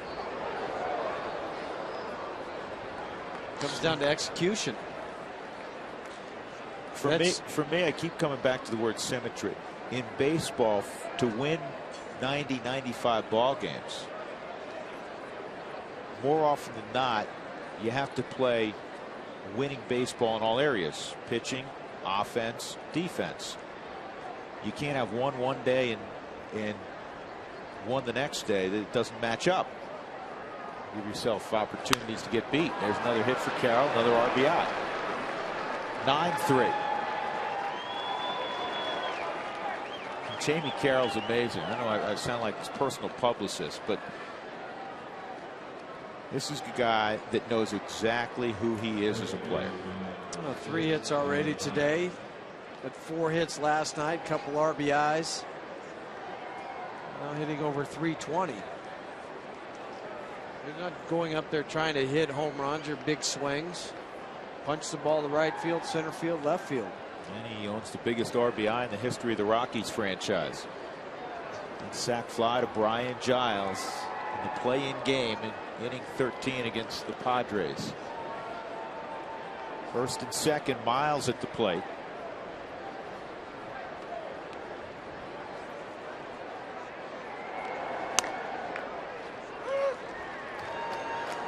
First 2 runs of Rex Brothers' career charged to his dossier, and he's responsible for Gwynn right now at second base.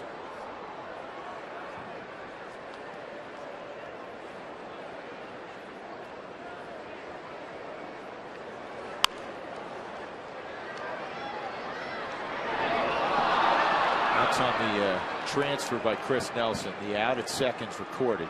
He wouldn't have been able to double up Miles anyhow. Well, not with Miles hitting from the left side. And what an umpire looks for on the transfer, if the ball goes up in the air, that's when they say it's coming out of the hand. If it was to drop straight down, then he never had control.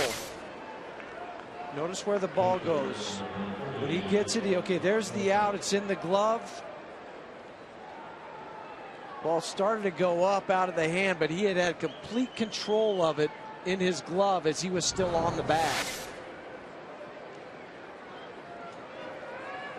So they double switched Ethier out of the game. Ethier would normally be hitting here, and with the 6-run lead, Troncoso is going to continue on anyhow.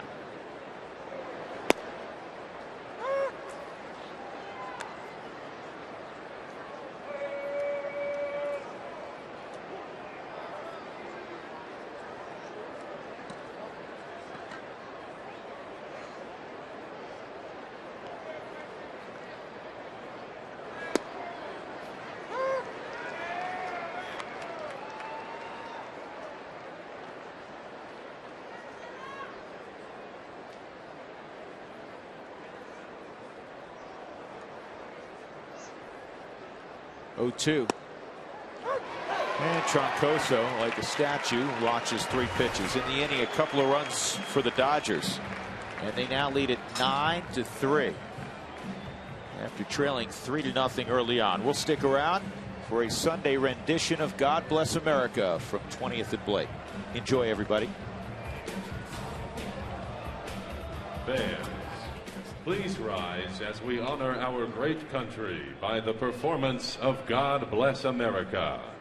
Performing God Bless America today, representing the United States Navy Reserve Support Center, is Yeoman Second Class Mark Stallings. Please welcome Yeoman Stallings and join him by singing along to God Bless America.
Here's the McDonald's Big Mac Smack.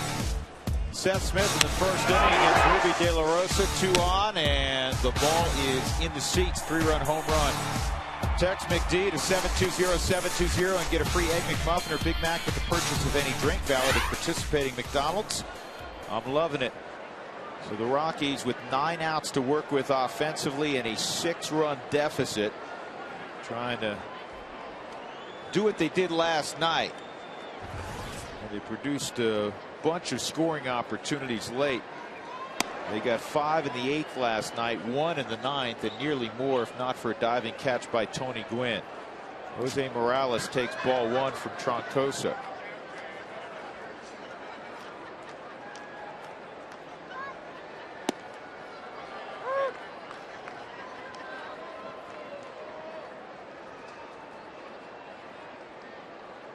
So far, Troncoso's kind of come into this ball game and picked up right where Ruby De La Rosa left off. Fly ball, well hit left center field. Kemp going back, still going back, and it's going to hop over the wall. That was reminiscent of the ball hit by Carlos Gonzalez in the first inning. Kemp took a circuitous route to the baseball. Or Kemp is guarding that hamstring still, where he's not, he's afraid to go 100% after a ball.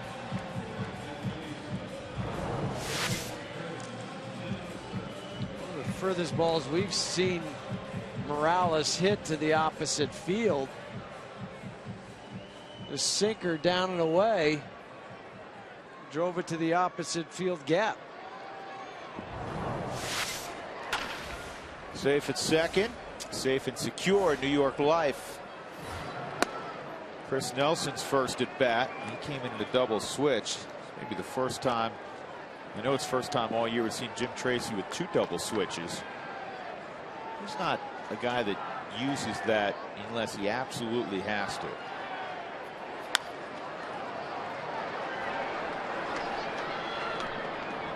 Moving to third is Morales with 1 out.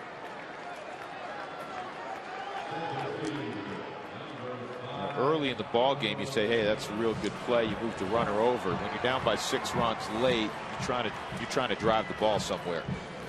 Windshield damage call Safelite Auto Glass at 303-287-5000 or go to safelight.com. So Morales at third and Cargo's at the plate.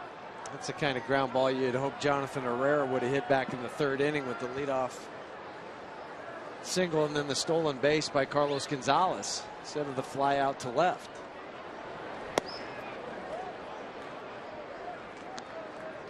He held up 1-0. Cargo double in the first, came around on the Smith home run, and then he singled and stole second in the 3rd. With nobody out, and the Rockies couldn't cash that in. The Rockies have had opportunities, a couple of opportunities to, nick the Dodgers for a run, and haven't been able to do it. Well, one of those was back in the 3rd inning where you could have expanded or shrunk the lead a little bit, from the Dodgers that were up 5-3. If you get a run in the bottom of the 3rd and it's 5-4. 2-1 under the arms of Gonzalez. In the 4th inning, you had 2 walks. I know one of them was intentional, but also an error by the pitcher. So you have 3 guys on base, no runs. Yeah. And the Rockies, he had 41 hits in the series coming in, 21 runs. But they have only 3 runs on 5 hits this afternoon. Time left, though. 1 out in the 7th. High drive, deep center field, way back. Take a good look. You won't see it for long. Carlos Gonzalez with a 2-run jack. That thing was hit a mile. Look out. Here comes Cargo. 9 home runs, 37 ribbies now. It's a 9-5 ball game. High fastball. High fastball. Full leg drive, hip turn, everything through the baseball. And Kemp just watches that one go out.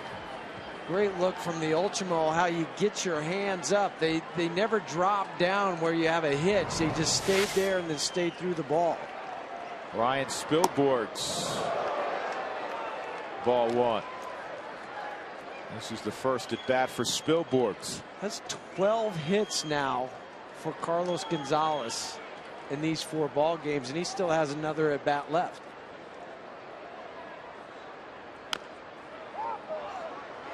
That's rivaling Jamie Carroll and Matt Kemp for hottest guy in the stadium. But now you've got it back down to a little bit more of a manageable deficit with 4 runs. Cargo, he's got the average now to 280. Over the weekend, he's passed about 30 guys in the big leagues in batting average. 1-2. Well, you knew it was only a matter of time. We kept saying it. Would you have liked it to happen first week of May? Sure. Second week. But now it's happening in June. Spilborghs rips a drive to left center field. And Spilly's going to head for two. He's got to get there. Head first slide. Double for Spilborghs.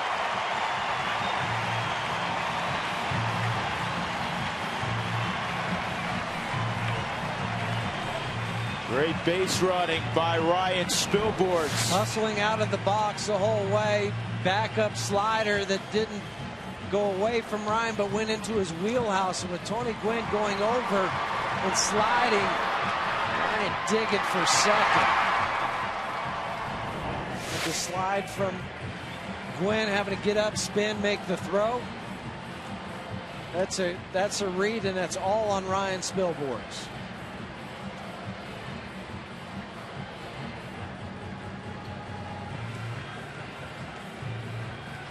Don Mattingly with McDougal warming up. Not taking the baseball from Troncoso. Todd Helton will be stepping up.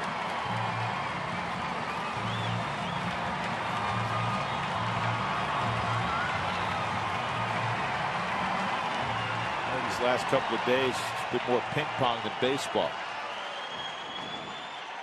Just as long as you win the rally.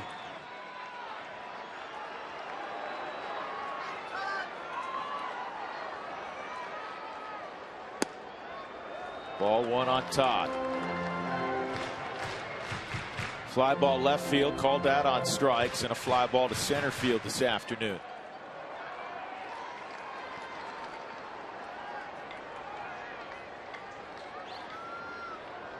And oh man, it was just like the ball that Eric Young Jr. hit last night. Exactly. Exactly. You can't hit it any harder. The glove, as you like to say, Huey, made the catch. Yeah, because you don't have time to react. It's wherever the ball or your glove is and the ball goes in, it's a great play by the glove. He was turning his head out of self-defense. The only difference was last night Eric Young Jr. hits the same ball back up the middle. They're able to get the double play at second base.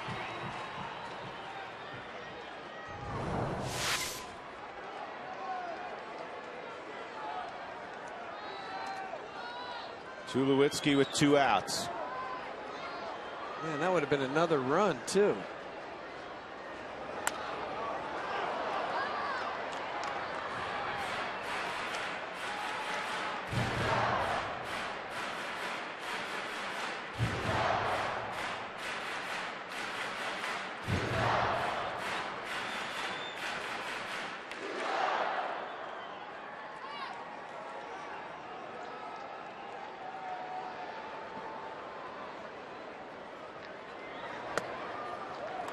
One and one.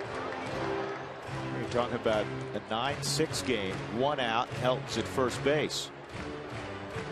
Yeah, with Troy and Seth coming up behind him.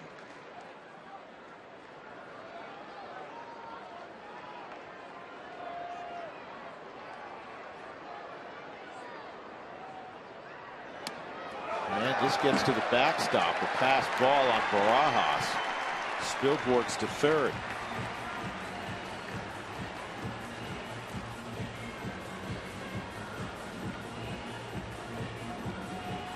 Just all on Barajas.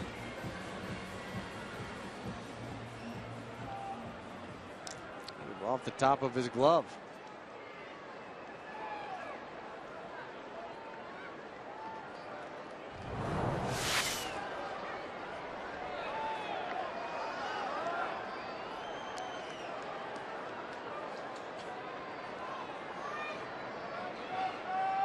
Two-one.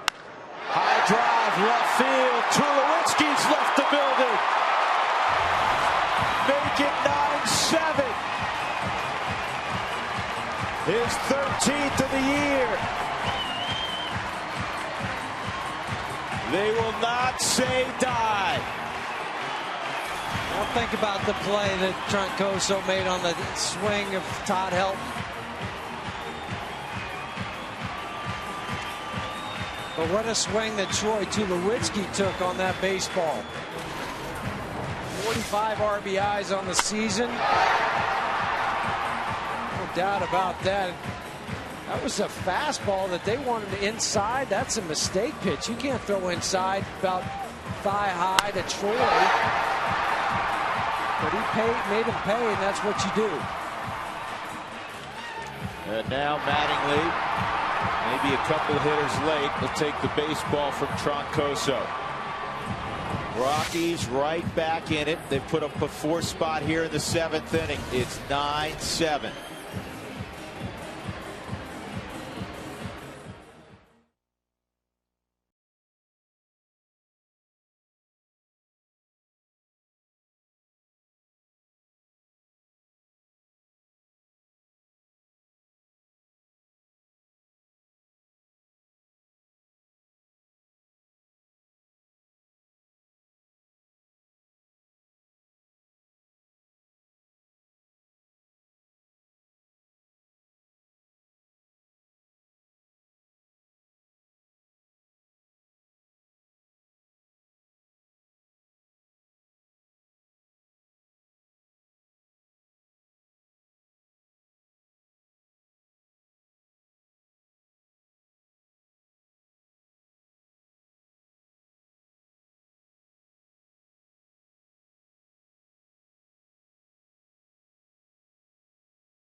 Nine-3, about 10 minutes ago. Cargo's hit a 2-run home run. The fellow by the name of Tulo has just hit a 2-run home run.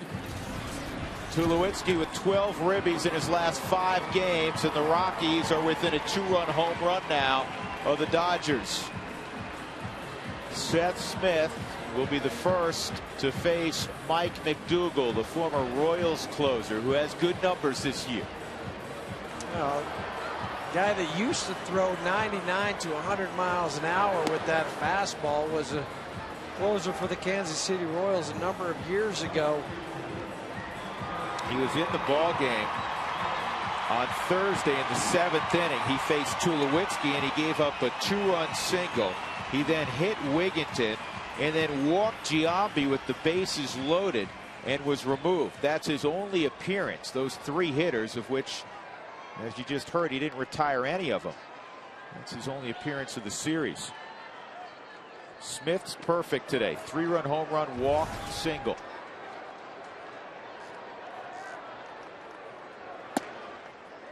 Inside, ball 1 at 95.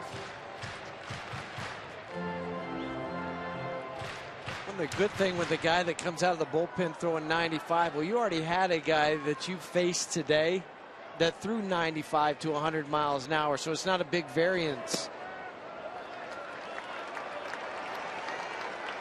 It was when you had those soft tossing right-handers, and then they brought the guy that could throw gas out of the pen. Those were more or tougher adjustments to get to.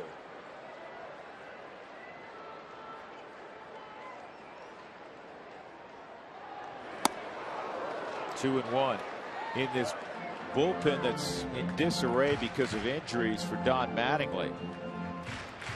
I'm guessing right now he's keeping Hawksworth for the 9th inning and maybe the kid Lindblom to throw the 8th, only because they've had a little bit of success lately. The other guys have not.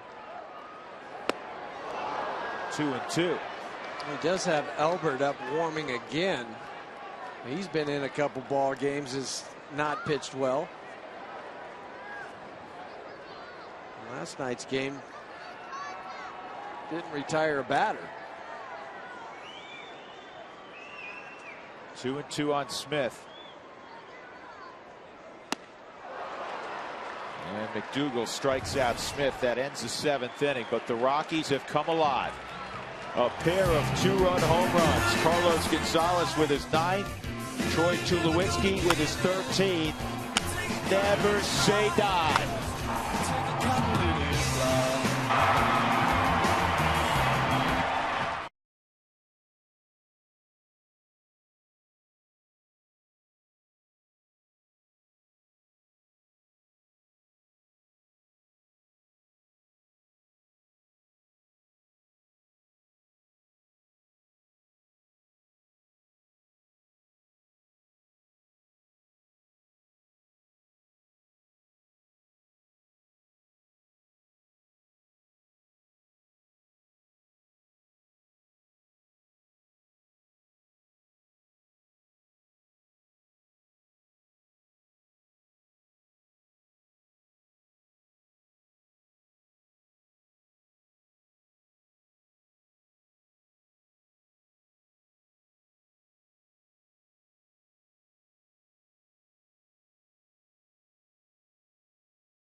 World, your workplace. These game summaries, Hugh, you notice they keep changing. They keep evolving. Quite the Rockies were down 9-3 as they came to hit in the bottom of the 7th inning. They scored 4 times. A 2-run home run by Carlos Gonzalez. We're still waiting for the tape measure on that one. And then Troy Tulowitzki with his 13th home run with a man aboard. Loney early on hit a grand slam. So it's 9-7 now. And Jim Tracy is flipped to the plus side of his bullpen. He wants to keep the Dodgers at bay and give that offense a chance. They have 6 more outs to work with, so it'll be Rafael Betancourt in the 8th inning. Hey, the momentum's back in your dugout. It had been so much at this ball game. You had it early that first inning, then it's flipped over to the Dodgers side. They kept it for a number of innings, but scoring 4 in that last half.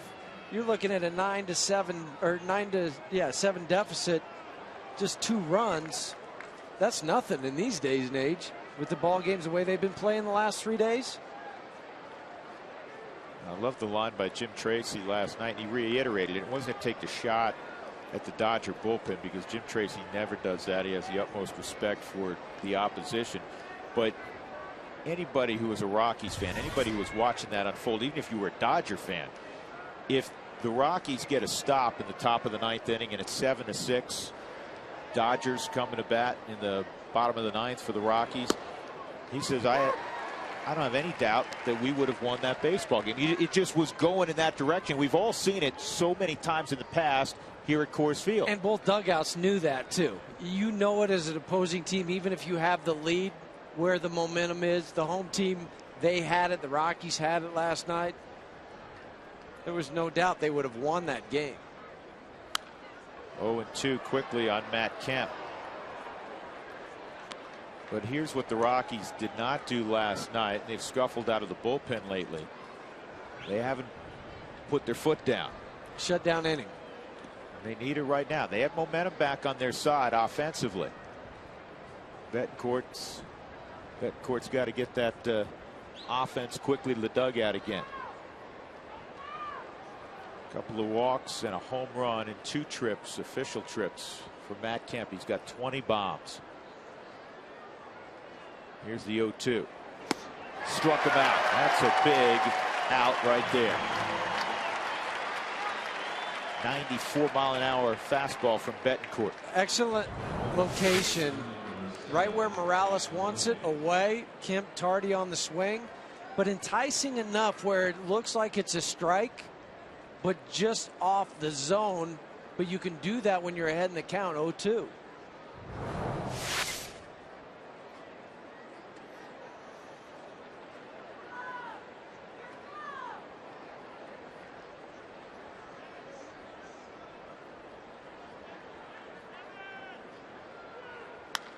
James Loney pulls this toward the corner, and Seth Smith's going to have to field it off the wall, and it's a 1-out double for Loney. That's his 3rd hit of the ball game. 3 for 5, including a grand slam.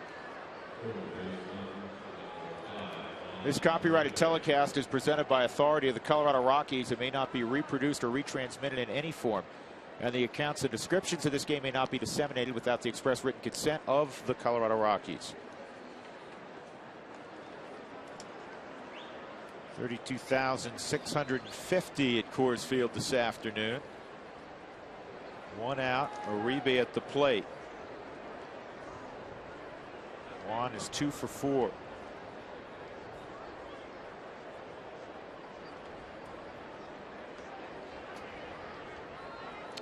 5 for 18 in his career off of Betancourt.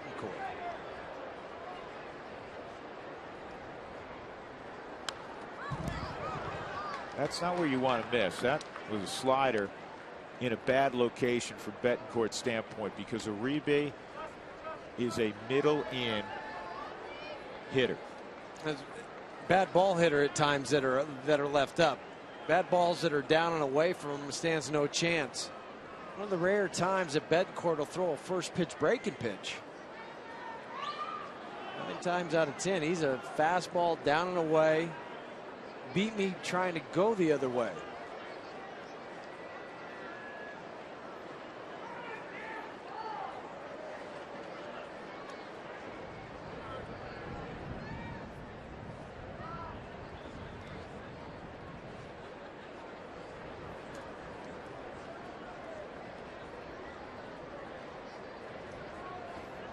Here's the 0-1. And it's a base hit to right. Smith getting to the baseball. Loney around third. He's going to score, though. And this is last night revisited. The Rockies put a furious rally together, and they can't get a stop sign in the top half of the inning. Well, last night it was Matt Lindstrom giving up 4 earned runs. And now it's Betancourt. Wanted it away, but notice how Morales had to reach back. And then the inside out swing from Uribe. That ball was hit hard. 10-7.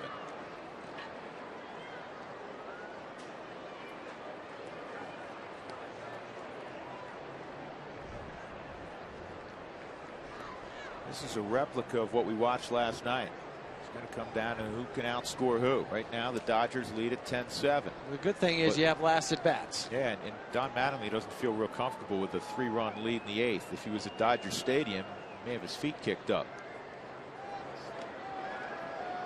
If it was at Dodger Stadium, I doubt we'd be seeing a 10-7 ball game. Good point.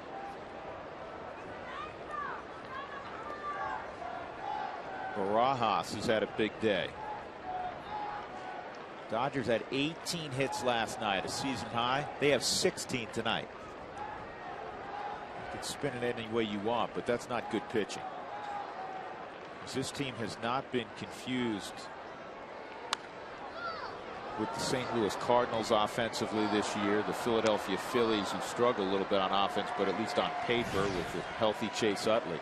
You have 2 monsters in the middle in Ethier and Kemp, and then you have complementary parts, but they have gone off here the last 2 nights.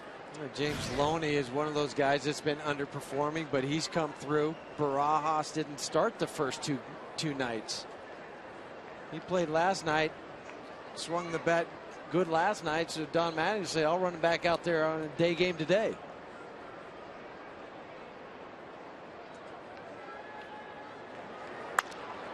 To first. There's 1 and Tulowitzki back to help. That's the second time today the Rockies have turned to 3-6-3. In the inning, Loney doubled. Uribe brought him around. 10-7 as we go to the bottom of the 8th. Dodgers in front.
(16-8) as they come to bat in the bottom of the 8th inning. It'll be Wigginton to lead things off. Toyota Talk will continue in the post-game show, the Toyota post-game show. Text your comments and questions to 720-720. Nice little Toyota truck there. Now the Rockies bullpen, as I've said on a a couple of occasions in this series. By and large, they've been good this year. They really have been. They were terrific for most of April, but this has been an ugly series. 11 2/3 innings. They've allowed 26 hits. It's almost 3 an inning. 19 runs, 13 were earned. There's 9 punch outs. It's been a rough ride. Wigginton takes a strike from McDougal, who got the final out of the 7th inning after Troncoso had given up 4. Nobody has been immune out of that bullpen. Every single guy that's come in during this whole series has given up a run, at least an earned run. Rockies have the pitcher spot next. Eric Young Jr. is in the on-deck circle.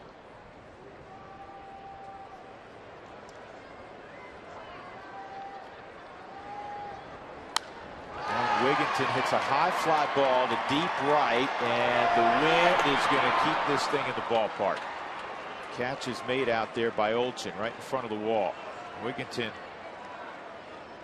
is hitting to some hard luck his last couple of at-bats. He hit that rocket to Uribe at third, and he just missed hitting that one out. Well, I was just looking up at the flags to see which way the wind was blowing, and it is blowing a little bit in from right field across, and that ball hung up just enough because Olchin caught that about a foot in front of the auxiliary scoreboard. So Eric Young will pinch hit. He hit the bullet back to Javi Guerra last night in the 9th inning that he turned into a double play. The Rockies still rallied with 2 outs. Morales is behind Young. Rockies will get to the top of their order, if not this inning, obviously in the 9th.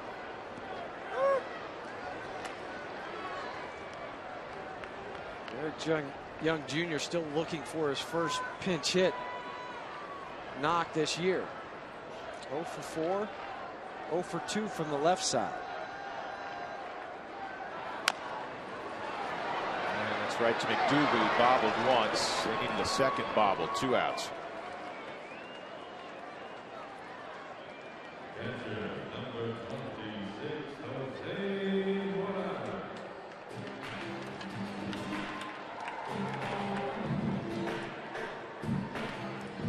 Jose Morales doubled to deep left center field his last time up.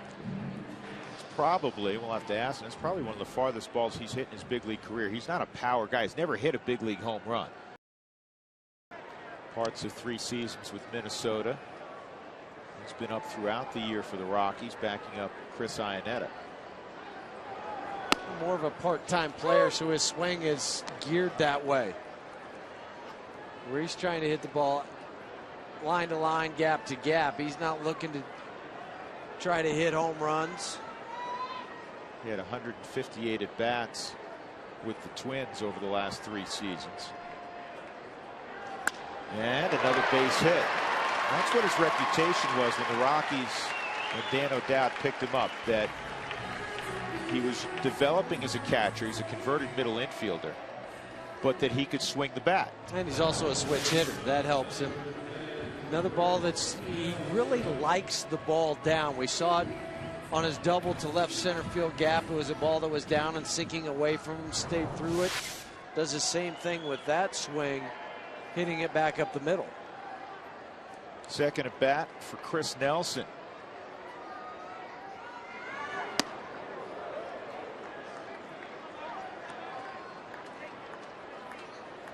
Chris will try to reach, and if he does, Gonzalez will come up representing the tying run.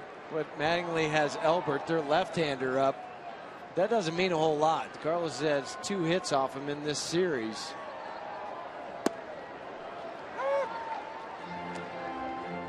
Right now, I don't know if it matters whether you throw righty, lefty, submarine style guy, over the top, low 3/4. A guy who goes two-handed. The way Gonzalez is locked in. Here's the 1-1, and a bouncing ball to second.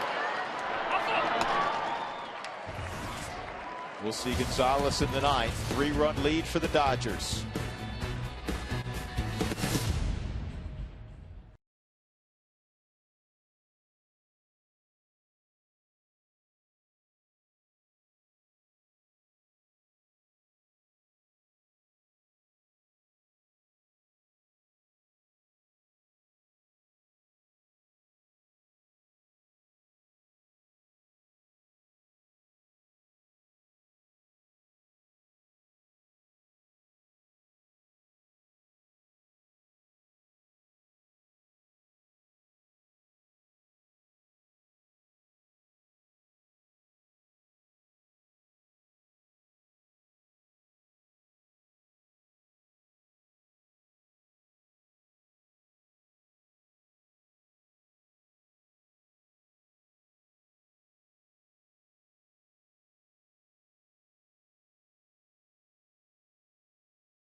Sports is brought to you by StubHub. fans. Next time you want to catch a Rockies game, head to StubHub, where you'll always find a great selection of seats for every game. Wells Fargo. Wells Fargo customers visit wellsfargo.com/Rockies for 2-for-1 club level seats. And by Southwest Airlines. New Rapid Rewards, unlimited reward seats, and no blackout dates. Drew Goodman, Jeff Hughes, and Mark Stout. The Rockies trailing 10-7, top of 9. Matt Reynolds is on board. Tom Helmer will have the post-game show to immediately follow. Tom, again, you know what? You got to write in pencil. You do have to write in pencil because things are ever changed, but we stuck with no you didn't. Ubaldo Jimenez still failing to pick up a win at home. We'll talk about his performance. How do you spell relief? Both of these bullpens have had their struggles. That's what will make the end of this ball game so interesting. And of course, after the ball game, we'll get you down to the clubhouse, hear what the Rockies have to say about this one. Drew? All right, Tom, thank you. Hopefully it's a winning clubhouse for the Rockies, and they put something special together in the 9th inning.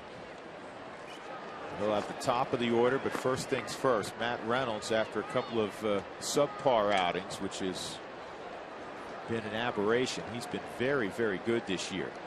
He'll have Trent Olchen, Tony Gwynn, and Jamie Carroll. So 2 lefties. Well, a good situation for Matt to get back on track. 3rd appearance in this series. And it's just been about location. Matt has left the ball up too many times. The breaking pitches have been flat and no depth to him. And that pitch kind of spun up there, ball 1. He felt like he made a good pitch to Casey Blake with the bases loaded, a slider down and in. He said Blake put a good swing on it, went and got it, and drilled it down the left field line. I mean, that'll happen. Well, Blake's a veteran hitter.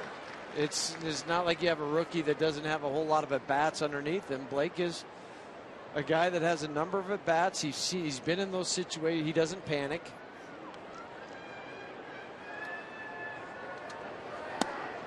That's a strike, 1-2. 90-mile-an-hour, well-placed fastball from Matt Reynolds. Yeah, Reynolds, the first 27 ball games in ERA just above 2. The last couple, 18. Fouled off.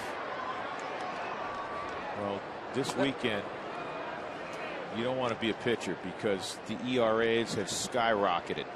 In this series between the 2 clubs, 62 runs, 106 hits. Wow. That's all you can say. That's a ton of runs in a 4-game series. 62 runs, 106 hits. Well, a lot of guys got their batting averages healthy. Carlos Gonzalez up to 280. Tulowitzki's at 271. Seth Smith 315. It's tied for the club lead with Helton at 315. Olsen didn't offer it a good slider. 2-2. See the 4th strike zone. Stay away from Trent Olsen.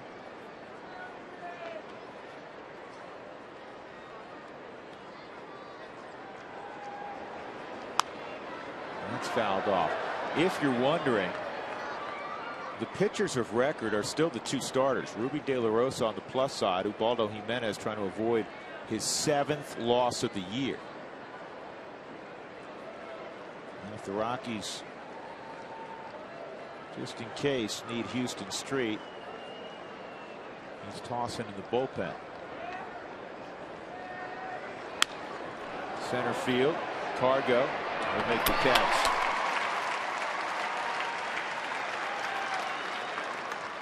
Cargo not quite sure what that ball was going to do. It was squared up, knuckling on him as he was going out there. Had to freeze for a second, get a read on it.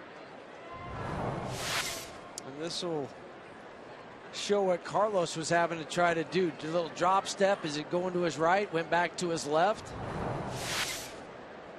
Sometimes as a center fielder, those are the most difficult ones to read because the ball's coming at you straight, so you don't have the depth of being off to the side to pick up the ball.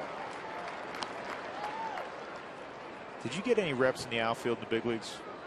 Yeah, I played, I forget how many games in center field. I played all 3 outfield positions. I still felt center field was the easiest as long as you weren't right behind the pitcher.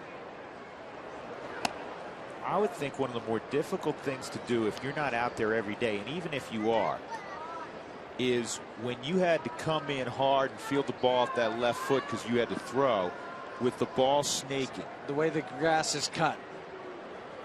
Because you don't have that in the minor league systems, or you don't have it in high school or college, but the crisscrossing of the grass, ball will go out there, snake, you have to keep your head down on the ball before you make the transfer.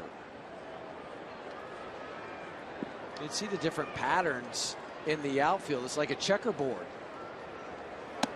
3-1 on Gwynn. And we've shown it to you from time to time in replays where, you know, the ball moves 6 inches right, 6 inches left, 6 inches right, and it goes back and forth. I mean, it's very easy. You put your glove down on the right when it moves left, and it's an embarrassing situation. Reynolds walks Gwynn with 1 out. What he wanted to do. Jamie Carroll coming up. Yeah, the ball zigged on you when you thought it was going to zag. Carroll 4 hits last night, 3 more hits today. Jamie Carroll staring in a long time down at Tim Wallach. Could be a steal, could be a hit and run. Tony Gwynn, good speed over at first base. The lefty there, more hit and run in your mind, Huey? Yeah, unless they have the read, they've seen Matt enough.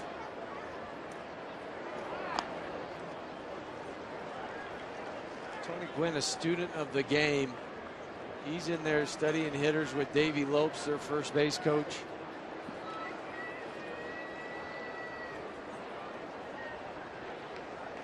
And now do you switch up coverage if you're Troy and Chris Nelson out at short and second? If it's a fastball away and you have confidence that Matt's going to throw it out there, then I'm going to be Troy and I'm going to say I'm going to be the guy that covers second base. Now Troy will wait to see what the sign is from the catcher before he relays it to Chris Nelson. He'll put his glove up in front of his face.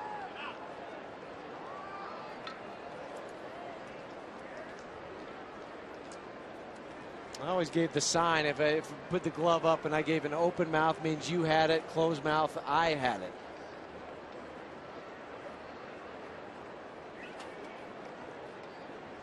You went open mouth, Chris is going to be covering if they steal.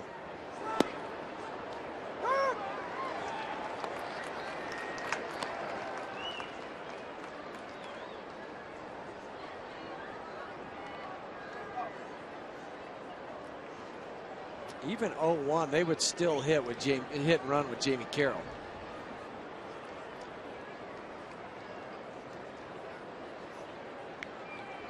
See if we can see what coverage Troy's going to call. There goes Gwynn. They pitch out, and the throw is in time. Well done. You called it.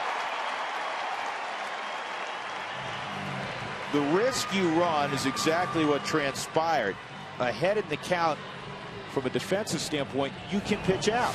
And that's what Tom Runnels did. Jose Morales throws out his 5th base runner this year. And Troy was covering because it's a pitch out. And Jose Morales pointing over to Tommy Runnels. Great call.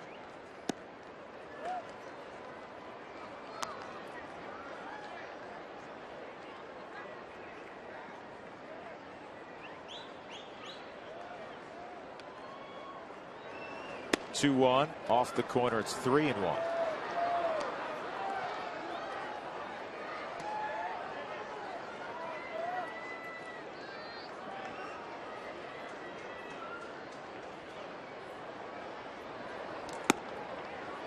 Ball 4 and Jamie's on.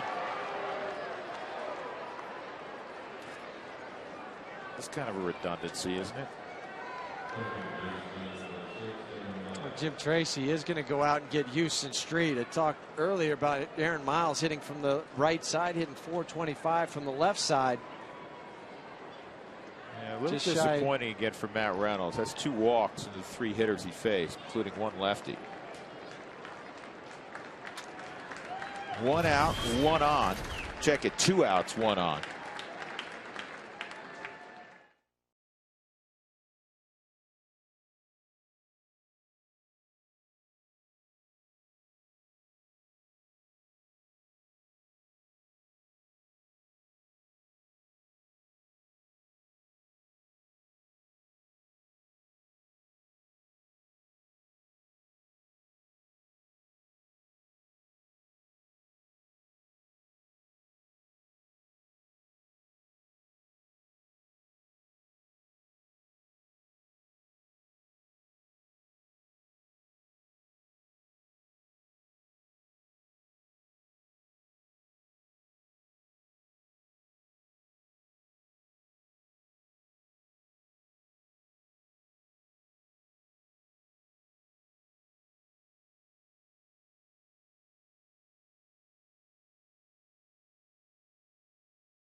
top of the ninth inning, 2 outs. Houston Street will try to go get Aaron Miles with a runner aboard. Root Sports Red Alerts will keep you updated about the latest Rockies happenings all season long. Text the word alerts to 720-720 to get Rockies updates straight to your phone. Drew Goodman, Jeff Houston, Mark Stout. Rockies in the bottom half of the ninth will have the top of the order. Carlos Gonzalez, Ryan Spilborghs, Todd Helton. After that, Tulowitzki and Smith. And they're going to get Blake Hawksworth, who threw a perfect 6th inning yesterday. And that's the way the Dodger pen is right now. It's a fluid situation. It's in flux, to be more accurate. So Hawksworth, who's thrown pretty well in this series in 2 appearances. Hey, you got the 9th inning now. Base hit for Miles.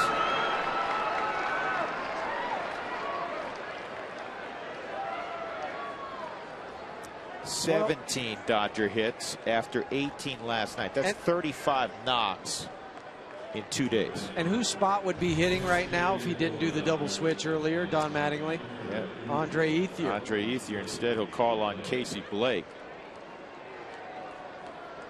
Well, Ethier in an outscore 'em game, I put that in quotations, will lose 2 at bats. And Troncoso, because they had gone up by 6 runs, ended up hitting. He stayed out there, and that worked out well for the Rockies because the Rockies tagged him for 4 runs.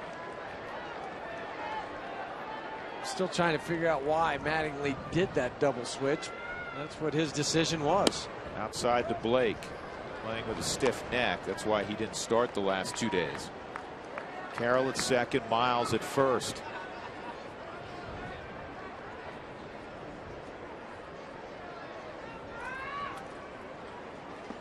A sneaky suspicion.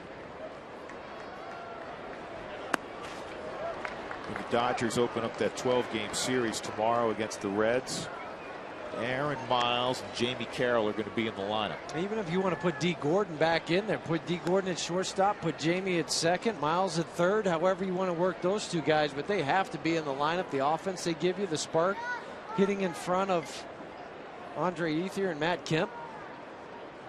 You could put Gordon first or Gordon, 8th. yeah. Hit Miles 8th if you want. Carroll second. 2-0 on Blake.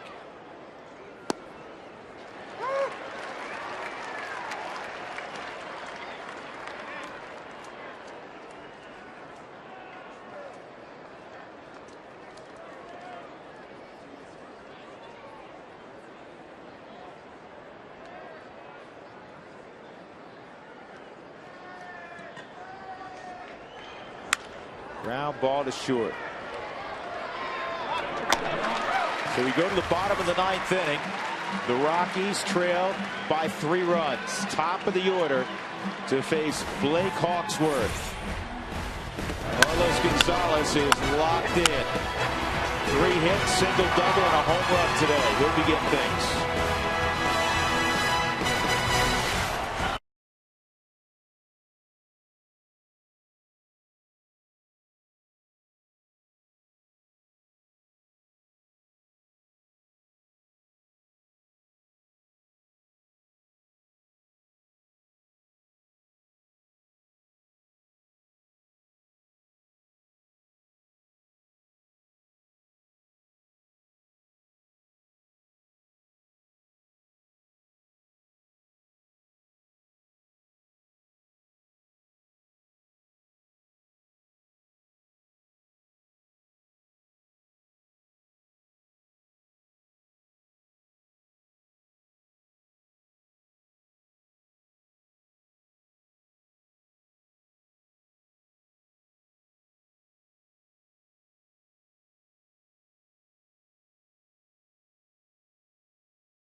not done amazingly all year have a walk-off win.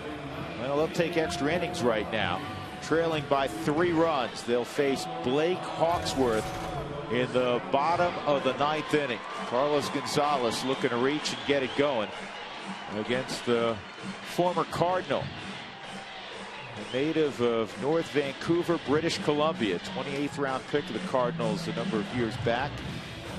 28-year-old finishing his warm-up pitches. He has 2 scoreless appearances in this series, Jeff. Yeah, in the last 5 overall for Hawksworth, 4 1/3, just 1 hit, 0 runs. But what he's trying to do today, and what the Rockies are trying to avoid, is giving him his first career save.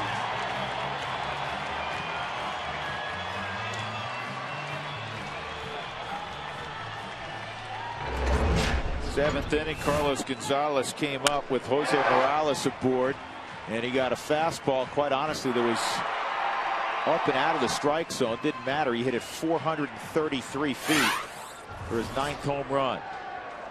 Rockies need base runners. Down by 3. Fastball in the outside corner at 95. Carlos was taking the whole way. Even though Blake Hawksworth has a live arm, he has not been in a situation where he's closed before.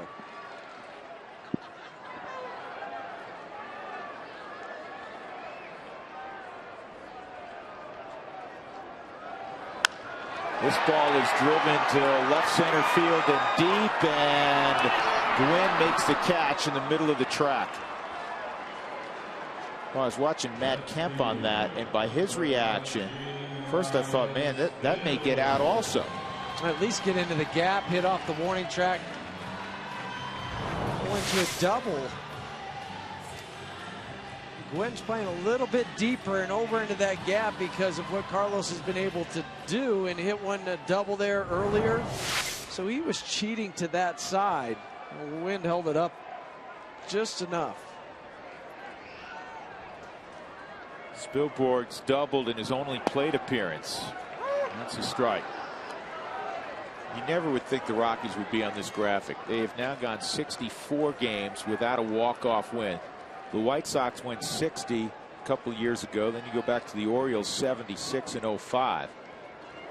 This is a right side ground ball. Loney's got it. 2 outs.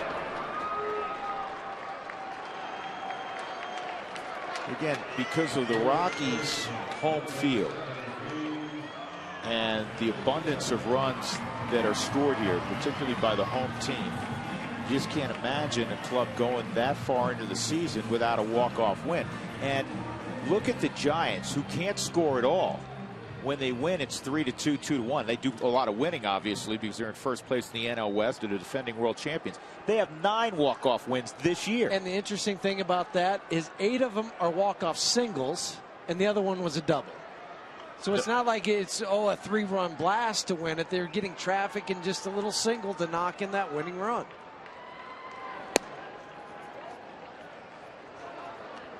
Ball inside on help. Todd's 0 for 4. Robbed his last time up. He hit a rocket right back at Troncoso, who somehow made the catch. Todd drives one to deep right center field. This one's got a chance to get out, and it will. Helton with his 9th home run. Rockies not done yet. It's 10-8. He's now surpassed his total in 398 at-bats in 2010 with his 9th home run. And for Todd, that was his 185th at-bat this year. And that's 3 home runs now into the Dodger bullpen. 2 by the Rockies, 1 by Matt Kemp. A gorgeous swing from Todd Helton with a little elevation and lift and separate. And he knew it as soon as he hit it that it was gone. Tulowitzki hit a 2-run home run his last time up.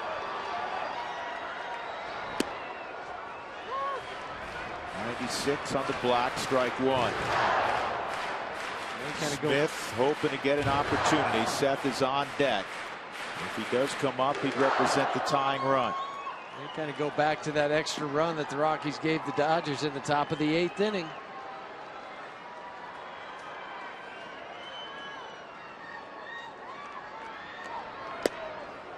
One and one. Here's Troy's last swing, 7th inning against Troncoso.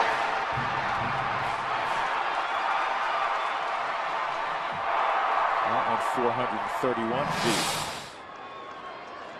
Got an equipment malfunction. Barajas needs a new glove. He's only caught 200 pitches today.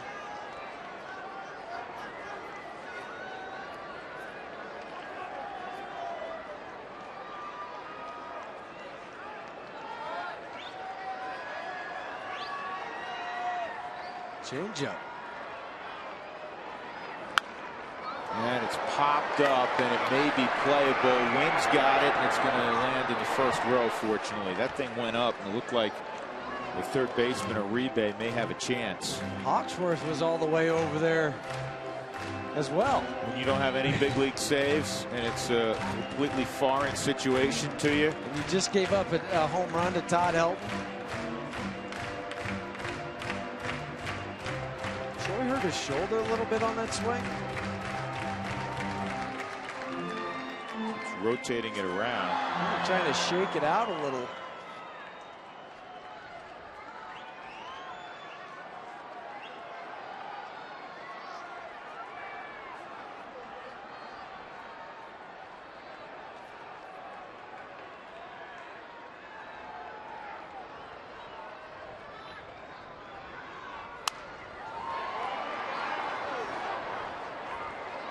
He didn't look like he had any impingement on that swing.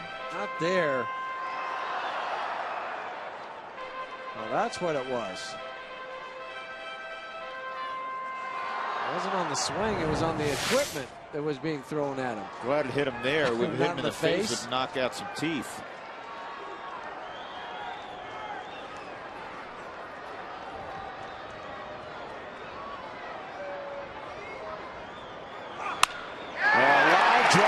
Base hit, and the Rockies will get the tying run to the plate in Mr. Late Night Seth Smith. In this case, hopefully it's Mr. Late Afternoon. I want to be able to talk about being able to cover a pitch.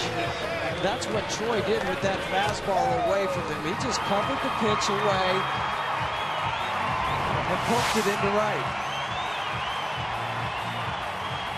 That was just a four-seam fastball. Notice how Troy bends over at the waist just a little bit to be able to hit it that way. Madeline going to go get Scott Albert. He must be.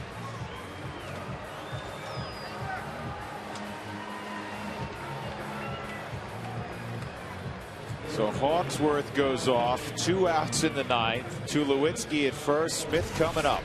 10-8.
Dodgers lead the Rockies 10-8. They're 2 outs in the bottom of the 9th inning. Tulowitzki just singled, and that ran Blake Hawksworth off. Scott Elbert comes on, the only lefty in the Dodger bullpen, to face Seth Smith, who had a 3-run home run in the first, also has a walk and a single today. Elbert yesterday faced 3 hitters in the 8th inning. He didn't get any of them out. Gonzalez doubled, Young singled, Giambi walked. All 3 would score in the 8th. Jim Tracy keeping Seth Smith in against the left-hander. He does have a hit off Elbert, 1 for 1 in his career. And they're going to play behind over at first base.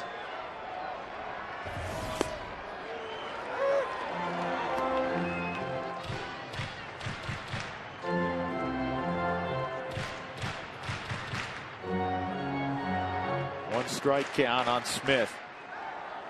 Wigginson's on deck. 10-8. Hop foul out of play. 2-strike count.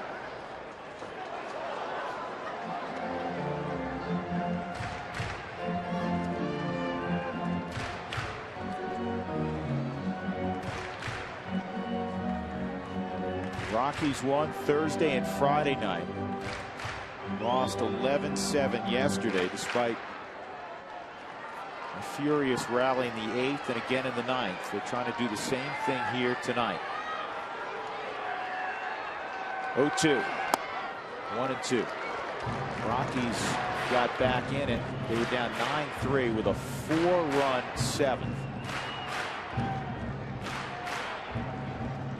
Troy took off a couple pitches ago with Loney playing way back. He's got the lead. He'll take off again. 1-2. Pulled down the line, but Loney's playing on the line. Any other time, it's a double. He was playing no doubles, and that's the ball game. Another gut-wrenching loss for the Rockies. Despite a furious rally late, they're going to come up a couple of runs short. And the Rockies split this 4-game series with the Dodgers. De La Rosa gets the win. He's now 3-0. The 22-year-old making his 2nd career start. And Ubaldo Jimenez unbelievably falls to 1-7. Scott Elbert gets his first big league save. Today's delivery of the game is brought to you by Jimmy John's, America's favorite sandwich delivery guys. James Loney in the 3rd inning, a grand slam against Ubaldo Jimenez, who would give up 2 more home runs in the ball game. And the Dodgers outslugged the Rockies for the 2nd straight ball game, 10-8. Rockies fall to 31-34. The Dodgers are 31-36. Padres in tomorrow. Toyota postgame show is up next.